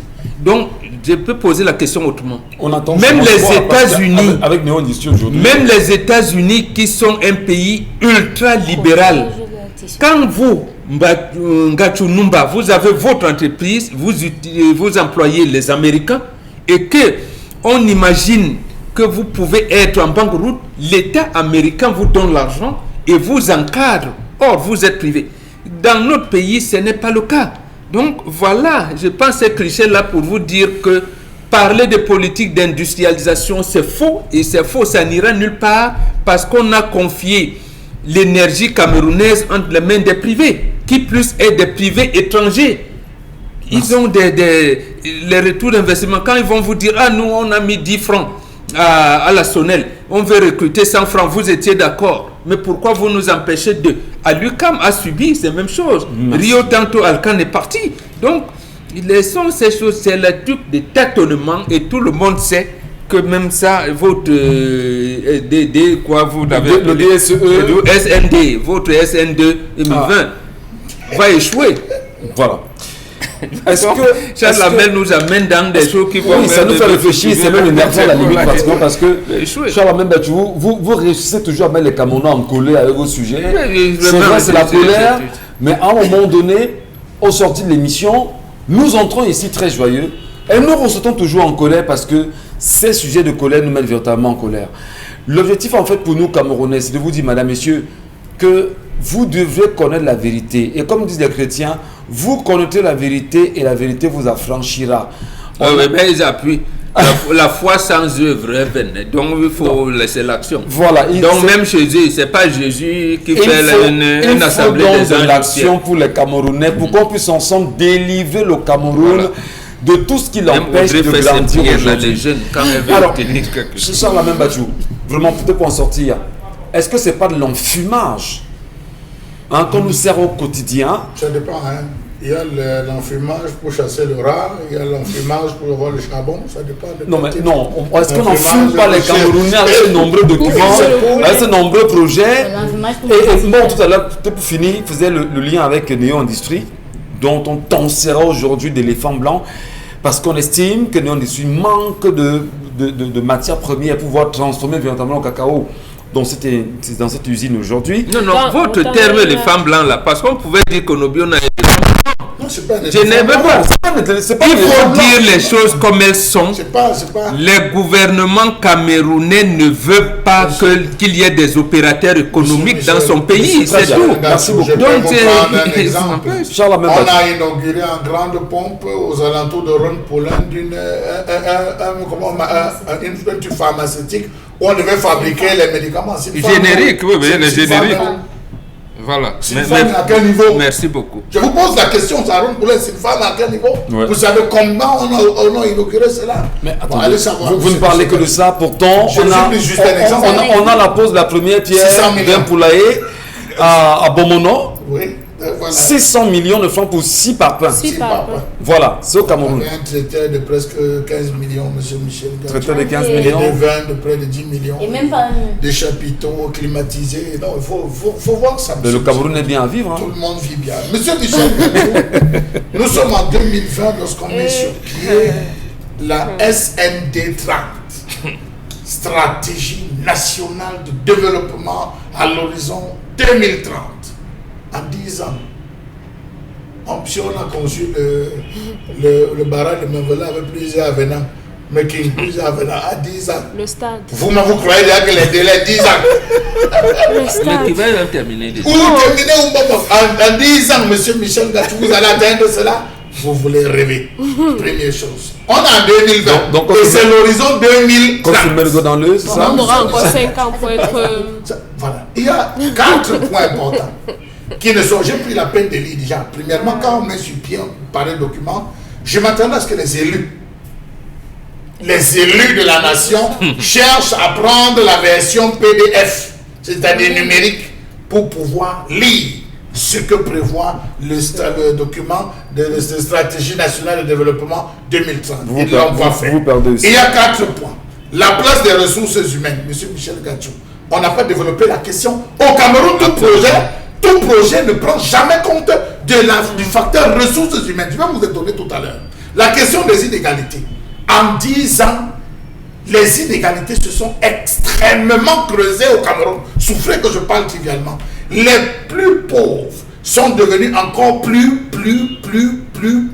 pauvres, M. Michel Gachou. Et les riches sont devenus encore plus riches. Ça, il faut le savoir. Donc, c'est un échec lamentable. La deuxième chose, c'est la préoccupation de la configuration structurelle et la question du temps de la mise en place. La question du temps. Monsieur Michel Gachou, on n'a pas encore mis sur pied la loi portant cadre général de la planification qui présentera l'articulation des différents outils de planification. Le Conseil national de planification et d'aménagement du territoire n'est pas encore mis en place. Le Comité national de suivi d'évaluation de la mise en œuvre de la stratégie pas en place. Et le plan de communication, on est en 2020. Vous savez qu'ici au Cameroun, le Conseil national là, peut voir même le jour dans 2 ans ou dans 3 ans, parce qu'on a le temps du président, M. Michel Gachou. Et si on a prévu un décret d'application, quelque part, ce sera mauvais encore. Autre chose, M. Michel Gachou. On a présenté, c'est une très grosse incongruité. On a 10 ans, mais on n'a pas encore les études de faisabilité des plans, des programmes, les projets phares, qui devront être des projets phares ou projets prioritaires, ainsi que les réformes préidentifiées. Parce que dans chaque chose, il faut procéder à une réforme. Les réformes devraient être mises en place parce qu'on entre, on dit, dans une forme de décentralisation accélérée. Monsieur Michel Gachou, savez-vous que l'évaluation à fin de parcours du DSCE confirme, contrairement aux prévisions, que les inégalités se sont davantage creusées et le feront avec le SND, puisqu'ils ont dit qu'ils vont réduire la pauvreté. Effectivement. Dominique Audrey vous a présenté tout à l'heure le plan, le DSRP. Le document de stratégie pour la réduction de la pauvreté. Bien. 2003. 2013, on a réduit la pauvreté, M. Michel Gachou. 10 ans. Pour venir réinsérer encore la réduction de la question des... Vous vous rendez compte que la pauvreté que les gars bagarrent, c'est pas votre pauvreté, c'est la pauvreté. Je vous dis pourquoi ce document, cette terminologie a été adoptée en 2003. En 2002, la conférence des Nations Unies pour le développement, que nous CNUCED comme ils appellent, ils avaient planifié comme étant les pays les moins avancés échapper aux pièges de la pauvreté. Il y avait quelques qu'on voulait donner. Et que chaque pays devait donc élaborer. Voilà. Or, le même 2002, le 20% de la population mondiale accaparait 80% des richesses du monde et possédait 80% des voitures du monde entier et consommait 60% de l'énergie totale utilisée. 20% seulement. Voilà, 20% de la population, donc tout à fait. Et pour la CNUCED, il fallait donc amener. Et le Cameroun qui lorgnait, comme toujours, là où est-ce qu'il y a un guichet qui est ouvert là, on a sorti ce développement. En fait, donc en fait, c'est pour se faire les poches, voilà, quand l'argent arrive. Et pire, la constitution du Conseil national de planification et d'aménagement du territoire, dans ce SND 30, présente les mêmes symptômes de l'échec. C'est purement bureaucratique administratif. Il est conçu de tous les ministres, d'un comité regroupant tous les secrétaires généraux, ça c'est un comité, et d'un comité regroupant tous les secrétaires sectoriels dédiés aux stratégies sectorielles. Monsieur Michel, savez-vous que sur 37 ministères, avec portefeuille, seuls 8 ont des directions des ressources humaines et 29 ont la fonction RH, c'est-à-dire ressources humaines, noyées dans la direction, dans ce qu'on appelle la direction des affaires générales. Vous pouvez vous imaginer qu'un pays comme le Cameroun puisse se retrouver avec ce type de choses. Savez-vous que sur 16 personnes qui portent la fonction dans les ministères de responsables des RH, il n'y a que 2 qui ont le profil correspondant aux exigences? C'est vous dire que c'est encore et purement administratif. Jusqu'à ce jour, on n'a pas de technicien. Mais la preuve, la Sonatel est dirigée par un administrateur civil. Les vrais techniciens du transport de l'énergie électrique. Permettez-moi de chuter. En 2009, dans le DSE pour le Cameroun émergent en 2035, la première phase qui allait de 2009 à 2020 avait comme objectif créer 17 000 logements sociaux. On va dire. Sur 17 000, permettez-moi que je sur 17 000 logements sociaux, On en a fait que, vous savez, je ne me suis même pas exprimé. Hein. Non, Allez-y, alors, non, monsieur on va lire les téléspectateurs. D'accord, Nous sommes à 11h passé de 27 Les minutes, autres- Charles Amel les autres Mathieu. Ok? téléspectateurs. Merci beaucoup. On va lire les téléspectateurs qui s'expriment également sur la question et qui vont donner leur point de vue sur tout ce qui a été dit depuis ce matin ici. Est-ce que... Waouh, comment est-ce qu'on commence avec les messages là? Problème du jour, l'histoire du jour. Cette fille a besoin d'un suivi spirituel, sinon elle passera son temps à tourner en rond et à se faire abuser par les hommes. Ces hommes ne viennent pas forcément avec les mauvaises intentions, mais après avoir été avec elle, ce masque refait surface et éloigne ce garçon d'elle. Elle est victime d'un esprit de rejet. Qu'elle parte voir un pasteur pour se faire délivrer ou me rencontrer, car elle vit la vie d'une autre personne. Franck depuis Bonapriso. Le sucre de Jésus. Il est guérisseur, il est soignant. Et son nom, c'est le sucre de Jésus. Ah, il est pasteur. Ah, d'accord. Certainement. Son nom, c'est sucre de De Jésus. Jésus. Le nom de qui? De De ce Franck pasteur? de Bonapriso. Sucre de Jésus. Le hein. sucre de Jésus. Ok. Concernant l'histoire du jour, Monsieur Charles a expliqué. Les explications de Charles Amel font froid dans le dos. Petit, je suis également victime de ça. En tout cas, merci. Claudia Yankep. Un autre message. Alors, bonjour à vous, mes enfants sont âgés de 7, 5 et 4 mois. J'ai toujours leur nombril. Que faire? Enterrer moi-même ou continuer d'attendre que leur père le fasse? Oui. Oui, 7 ans, 5 ans et 4 mois. Non, mais il y a scellé Est-ce le qu'on papa. enterre ça là où on loue, ou bien ça se fait au village, ou bien... Parce que c'est une question. Ça s'est fait au village. Dans le littoral, on écrase, on mélange à l'huile de palmiste.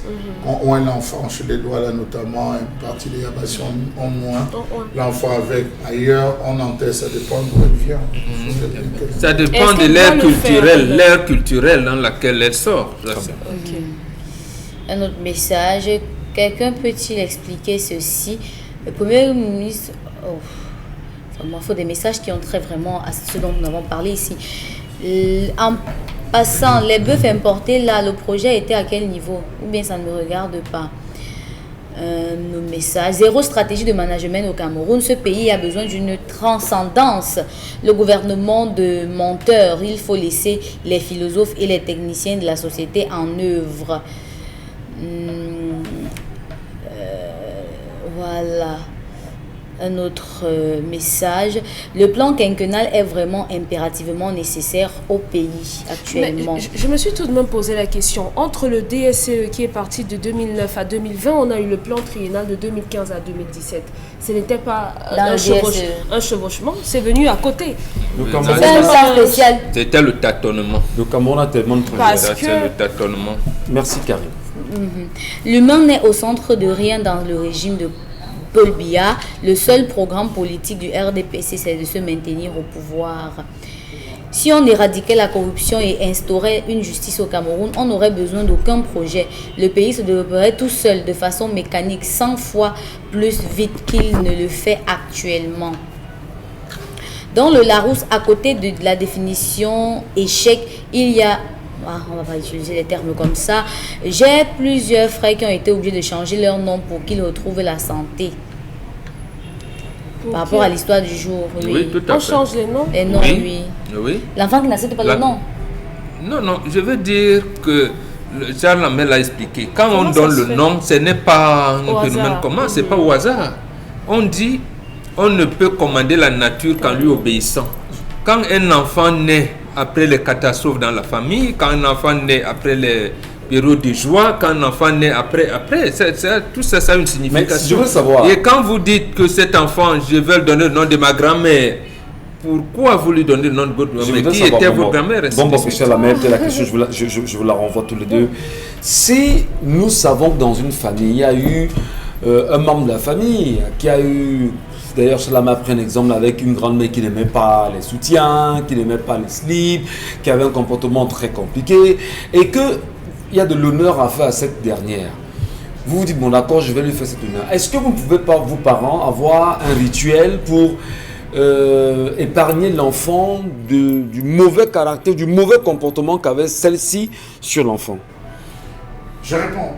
Monsieur Michel Ngachou, quand un enfant naît aujourd'hui et qu'on décide de lui donner une valeur symbolique dans la société où on va inviter les gens, vous appelez ça quoi chez vous? En termes, non, le baptême.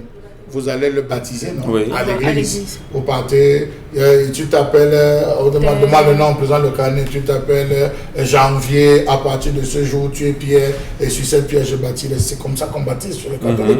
On change pendant le baptême le nom de l'enfant, ce qui n'est même pas immédiatement changé sur l'acte de naissance. Ah oui, on change, si vous ne le savez pas, on change. Le nom lui donne un nouveau nom parce qu'il naît de nouveau. Or, avez-vous déjà assisté à un baptême bantou? Le baptême traditionnel. Si. Il y en a. Ah bon?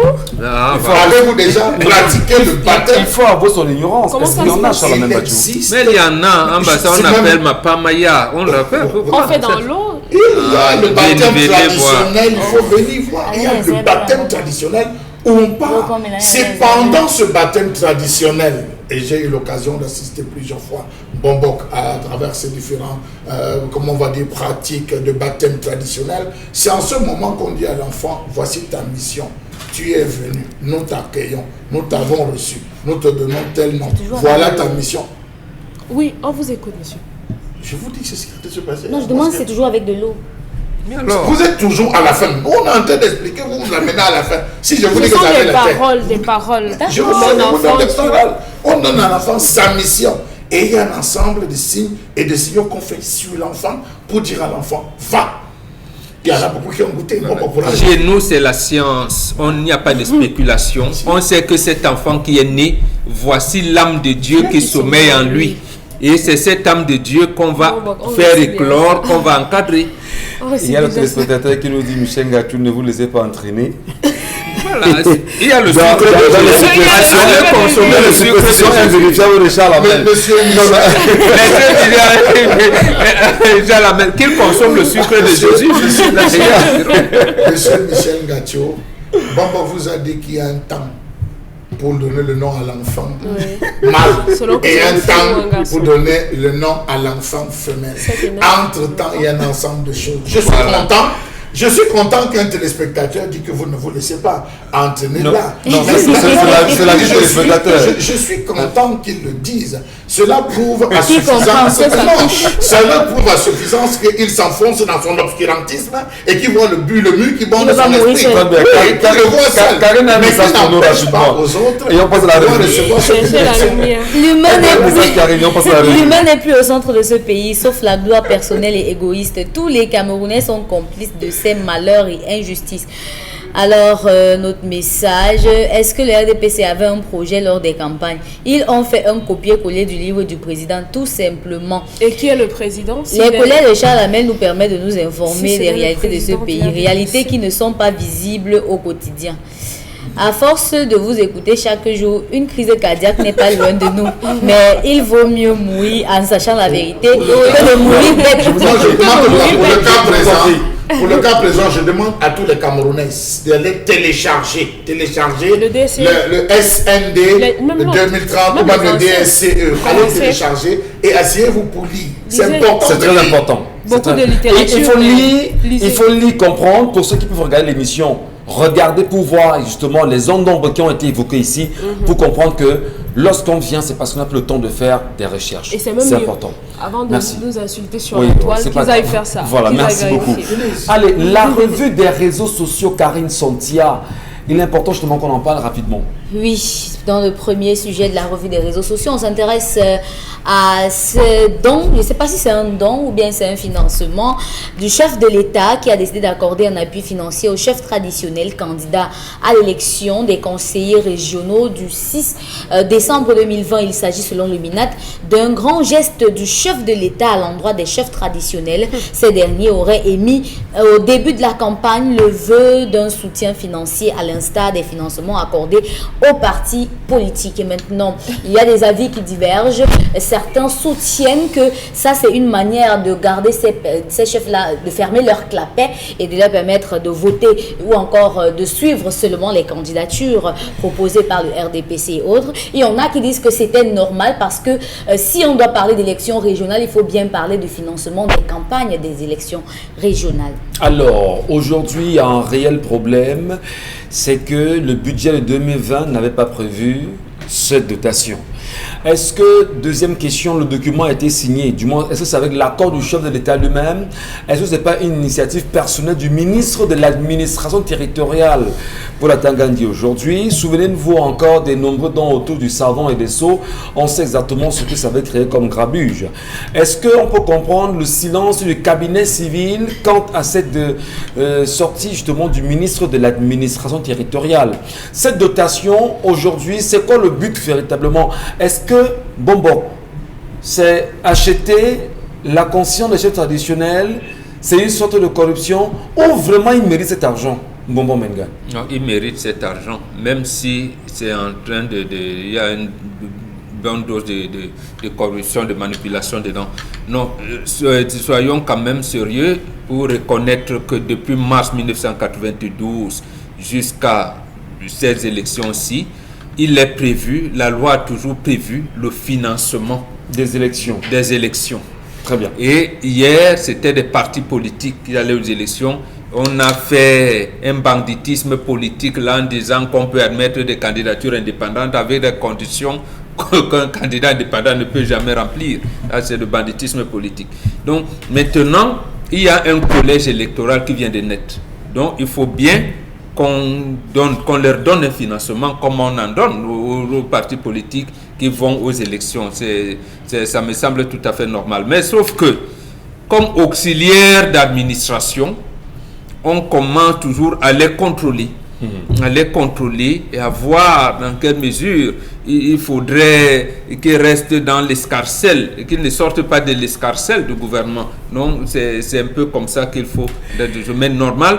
Maintenant, l'autre ambiguïté, le communiqué du ministre de l'administration territoriale ne nous dit pas cet argent viendra des fonds de la présidence de la République ou du trésor public. On ne nous dit rien. On ne nous dit rien. On ne donne pas le montant. Hein? Parce qu'il faut montrer le montant. Justement, vous avez dit quelque chose de fondamental. Ce n'était pas prévu dans le budget 2020. Mais le président prend ça où? Il va prendre ça. Le budget de la présidence de la République prévoit des choses de ce genre. Lorsqu'on vote le budget à l'Assemblée nationale, il y a un chapitre qui est consacré à appui de la présidence de la République aux institutions spécialisées. Ça existe. Est-ce que c'est de là où provient cet argent? Donc, il ne faut pas qu'il y ait le flou. Mais comme toujours, comme tout, il y a toujours le flou. On a en droit, comme je demandais sur la mail, après avoir lu le document, que les chefs traditionnels doivent se rapprocher des gouverneurs. Donc, aujourd'hui, c'est acté qu'ils sont des auxiliaires d'administration. Ça, c'est connu maintenant. Mais quelle légitimité ont-ils aujourd'hui vis-à-vis des communautés? Alors, disons qu'il y a cette lecture, on peut l'avoir sur 2 ou 3 prismes, si vous permettez. Le premier prisme, vous savez que les chefs traditionnels du Sud ont dit qu'ils ne partaient pas en campagne. Ils n'avaient pas d'argent. Oui. Ils ont fait des notes qu'ils ont envoyées à leur fils. On part en campagne avec quoi? Ça, c'est parti pour perdre. Vous venez avec vos grosses voitures, vous venez avec l'argent, nous, on n'a rien. Ça commence au Sud. Après, le Sud, c'est le CAM qui prend, avec notamment, vous vous rappelez, ces différentes menaces et les réactions des élites qui arrivent et qui viennent faire le show face aux chefs traditionnels qui marchent à pied en disant, nous, on va en campagne. Donc, depuis le démarrage, vous allez vous rendre compte que les chefs n'ont pas pu bouger, les chefs n'ont pas pu, en dehors des causeries, des discussions, c'était véritablement pas. Et des lettres, les grands ont fait des lettres qu'ils envoyaient pour dire, on attend le financement. Ce sont encore nos élites qui viennent nous reconcurrencer. Et le financement vient à 3 jours de la fin de la campagne. Monsieur Michel Ngachou, est-ce que quand ça va entrer à la chefferie, vous connaissez pas quel point des entrées? Ça, c'est le premier point. Maintenant, il faut dire qu'il y a eu la sortie, monsieur Michel Ngachou. Non, attendez, on ne donne pas à tous les chefs. On donne aux chefs qui sont engagés aux élections. Les chefs qui sont en compétition.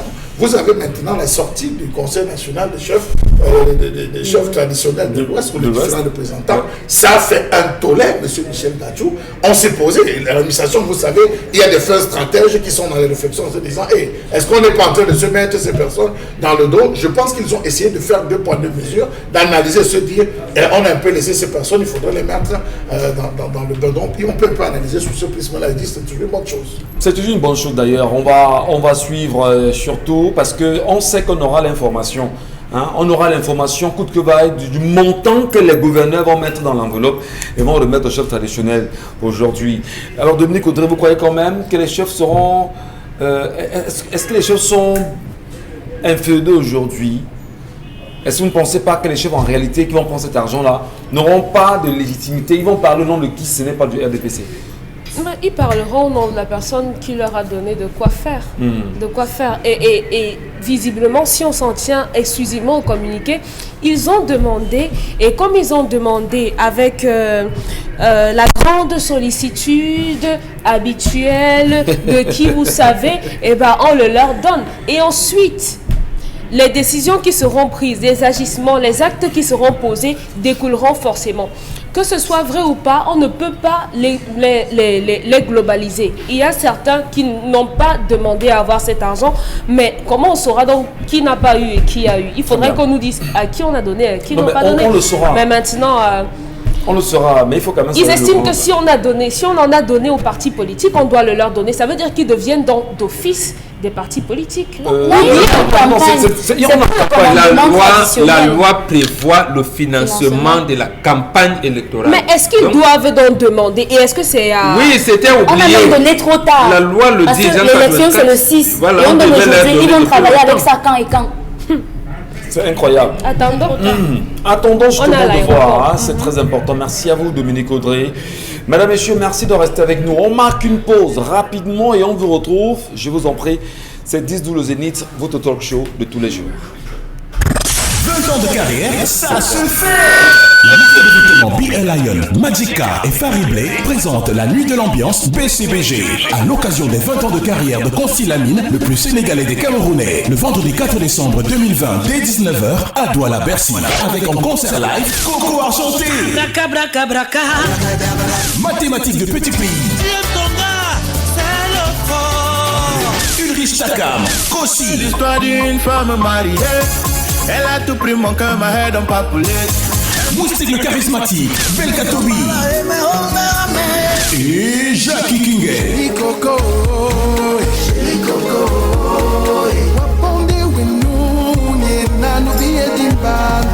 Notez bien, la nuit de l'ambiance PCBG à l'occasion des 20 ans de carrière de Consti Lamine, c'est le vendredi 4 décembre 2020 dès 19h à Douala-Bercy.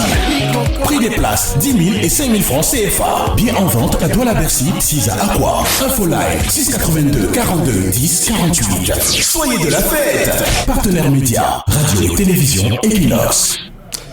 Allez, on le dit à l'instant, vous le savez depuis quelques semaines, sur les antennes Equinox Télévision et Radio, on parle de cet événement autour de la nuit BCBG avec Consti Lamine qui est encore avec nous ce matin. Consti, bonjour et bienvenue. Alors bonjour Michel Ngachou, bonjour à toute l'équipe de l'émission 10 le Zénith et bonjour à tous les partenaires qui ont décidé d'accompagner les 20 ans de carrière de Consti Lamine. Ils sont plus de 150 partenaires et particuliers qui ont décidé bien sûr d'accompagner les 20 ans de carrière de Consti Lamine. Avant donc de passer la parole à l'invité qui est parmi nous ce matin, je tiens déjà à remercier certains de ces partenaires, notamment les épices Mami à travers la société Fedim, la discothèque Live Party du côté bien sûr de Bonamoussadi, le savon Sagri, l'huile Hulor et bien entendu des autorités telles que le maire Albert Bongangui du côté bien sûr de Bonamoussadi qui est l'un des partenaires de Consti Lamine depuis plus de 15 ans et qui a donc décidé d'accompagner les 20 ans de carrière de Consti Lamine. Merci au maire Albert Bongangui du côté bien sûr de Bonamoussadi, sans oublier la radio et télévision Equinox ainsi que la société Sorepco et bien entendu Atlantique Assurance, sans oublier le restaurant Service Plus. Tous ces partenaires-là accompagnent les 20 ans de carrière de Consti Lamine et tous ceux qui vont acheter les tickets VIP de 10 000 francs repartiront avec les lots offerts par ces partenaires, notamment les bancs de coiffure, les morceaux de savon, les litres d'huile. Il y a beaucoup de lots que nous allons remettre à tous ceux-là qui vont acheter les tickets de 10 000 francs du côté bien sûr des points de vente tels que Douala-Bercy et le magasin 1001 tapis pour l'événement du 4 décembre 2020. C'est demain, vendredi. Il dit bien c'est demain. Na tomorrow. Nuit de l'ambiance BCBG. Mototenye Sengalemba Tatan. Bignon alla au magasin Milan Tapis. Bignon alla au palais Dika. Bignon alla Djanda Tiketi. Il y a nuit de l'ambiance BCBG avec Consti Lamine. Alors, Michel Ngachou, j'ai avec moi Mathématiques de Petit Pays qui est là pour la confirmation. Alors, c'est un plaisir justement de travailler ce matin. Mathématiques de Petit Pays, bonjour et bienvenue sur Equinox Télévision. Bonjour Michel, bonjour, merci. Ben, ça fait un bon petit moment. On est quand même dans se demander où étiez-vous depuis ce petit moment-là? Que devenez-vous? Depuis un moment, je suis engagé dans mon entreprise, puisque j'ai une entreprise, Étoile Continentale, étant aux États-Unis. J'ai vu combien les artistes musiciens, en dehors de la musique, avaient des entreprises. Donc je me dis, j'ai fait du show, maintenant j'ai fait du business, donc du showbiz. Alors, je suis en studio pour le prochain album, donc qui sortira l'année prochaine. Donc, et Consti Lamine, qui est un frère de longue date, j'ai dit je ne pouvais pas rester sans assister à ces 20 ans de carrière. C'est important justement, et au-delà de l'assistance que vous ferez pour ces 20 ans de carrière, musicalement parlant, les Camerounais vous regardent aujourd'hui, les titres qui sont révélateurs, mariage, je sais pas, il y a tellement de titres que je peux m'emballer aujourd'hui. Le répertoire, il est grand. Il est grand, il est riche, il est varié d'ailleurs. Alors, quelle appréciation portez-vous à cette soirée BCBG qui aura lieu demain à Douala-Bercy, ici à Douala? Je me dis c'est un concert inédit, voilà, 20 ans de carrière, c'est pas 20 jours. Donc, j'invite massivement le monde entier à assister à cet événement.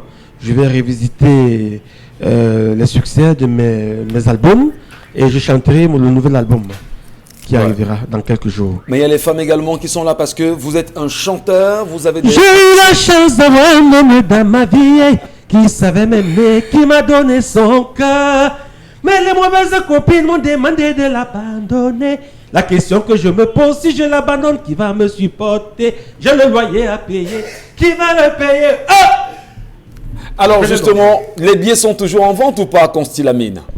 Alors, Michel Ngachou, avant donc d'avoir encore la capella de mathématiques pour me faire plaisir personnellement, je rappelle à tous les téléspectateurs qu'il y a encore quelques billets de 5 000 francs. Oui, il n'en reste plus assez. Le matériel est en train d'être installé pour les curieux. Allez à Douala-Bercy, rendez-vous à l'intérieur de la salle. Vous allez voir la tonne de matériel qui vient de Yaoundé, mobilisé par Consti Lamine, avec bien sûr le soutien d'une autorité de la place traditionnelle, Sa Majesté Alain Belmondo Tchofo, qui est l'une des personnes qui a permis à Consti Lamine de déplacer le matériel. Les billets, on les achète où, Consti Lamine? Alors, les billets se vendent du côté du magasin 1001 Tapis. Les billets se vendent actuellement à Douala-Bercy. Les billets se vendent à l'Institut de beauté Ahmed. Et ceux qui n'ont pas le temps de venir dans ces points de vente, vous appellerez les numéros de téléphone du spectacle qui vont encore s'afficher à l'écran. Vous êtes livré gratuitement. Oui, alors, quel que soit l'endroit où vous êtes, appelez, on vous livre gratuitement vos tickets. Mathématiques, avant de nous quitter justement. J'aime bien quand on m'appelle Mathématiques de Petit Pays. Mathématiques de Petit Pays. Bon, voilà. On peut faire un diminutif pour la belle appellation. Mais on n'oublie pas que le Rabat il reste le père. Donc honneur, respect pour ce qu'il a été, ce qu'il incarne pour vous. Merci. Alors, quelle promesse faites-vous à tout ce public-là qui devrait se rendre demain à Douala-Bercy? Vous regardez et apprécier les nombreux artistes qui vont quand même entourer ce plateau demain. Vous savez, c'est un plateau alléchant. Voilà, c'est moi qui vais ouvrir le bal. Ah ben, voilà, donc. Parce que je dois mettre l'attention. Voilà, je dois mettre le show. On parlera d'une levée de rideau? Oui, non, pas ouverture de rideau. Je dis après, quand le spectacle va commencer, je dois mettre la barre haute, vous voyez un peu quoi. Vous connaissez mon côté chaud. On a confiance. Voilà, donc je viendrai avec plus de 20 filles. Le plateau est tellement grand. Donc, venez nombreux, on fera le show. Toi et moi, toi et moi, toi et moi, toi et moi. Tu me rends dingo, oh, oh. Tu me rends dingo, oh, oh. Tu me rends dingo, yeah, yeah. Écoute-moi, chérie, chérie, oh, chérie. La suite, c'est demain. La suite, c'est demain. 20 ans de carrière, ça se fête. La marque de vêtements B.L. Lion, Magica et Fariblé présente la nuit de l'ambiance BCBG. À l'occasion des 20 ans de carrière de Consti Lamine, le plus sénégalais des Camerounais, le vendredi 4 décembre 2020, dès 19h, à Douala-Bercy. Avec en concert live, Coco Argenté. Braca, braca, braca. Mathématiques de Petit Pays. Dieu ton gars, c'est le fort. Ulrich Takam, Kossi. L'histoire d'une femme mariée. Elle a tout pris mon cœur, ma head on pas poulet. Moustique le charismatique, Belkatobi. Et Jackie Kingé.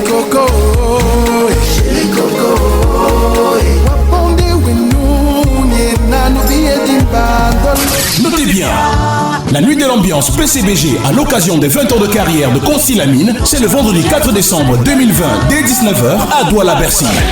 Prix des places 10 000 et 5 000 francs CFA. Bien en vente à Douala-Bercy, 6 à Aqua. Info live 682 42 10 48. Soyez de la fête. Partenaire média, radio et télévision Equinox. Merci à vous, merci infiniment Concy Lamine pour cet événement. Karine Santia, les téléspectateurs nous parlent ce matin. Qu'est-ce qu'ils nous disent encore? Bien, nous encore, même les chefs traditionnels en Mondovision, ça ne m'émeut pas la population. Pourtant, les insuffisants rénaux meurent chaque jour par manque de kits de dialyse. Mettez-vous à la place d'une seule minute des personnes qui souffrent de cette maladie. Non, ça, c'est pas l'argent de la corruption. Si les partis politiques qui vont dans la corruption, ils reçoivent les financements de l'État à deux niveaux. D'abord au début de la campagne et après la campagne électorale au regard des chiffres qu'ils auront fait. Ici, il y a une chambre de chefferie traditionnelle dans les conseils régionaux et qui élisent les chefs, c'est les autres chefs. Ils sont là et il y a une précision, c'est les chefs soit du premier degré ou du deuxième degré qui peuvent être tête de liste. Ils complètent avec les autres. Donc là, le collège, ils vont faire campagne auprès de leur collège chef. Il faut bien qu'ils aillent dans les villages. Sauf que la communication du ministre donne l'impression que c'est une don faveur du chef d'État. Oui, mais parce qu'il a toujours mal communiqué. Si les textes le prévoient, on ne devrait même pas le médiatiser. Je veux dire qu'on ne devrait pas en faire une communication pour dire que... Non, c'est qu'il a peur de dire que l'ECAM a commis une faute et que le chef de l'État et le gouvernement ont commis des fautes parce qu'il fallait prévoir ça dans le budget de l'État. Voilà, donc aujourd'hui... On veut faire comme si vraiment il y a un sauveur qui est venu. Alors là, c'est pas bon. Karine. Saviez-vous, si nous empêchons les plumiers de sortir le bois du pays, on aura 500 000 emplois et nos classes auront des jolis et solides tables-bancs. On empêche comment?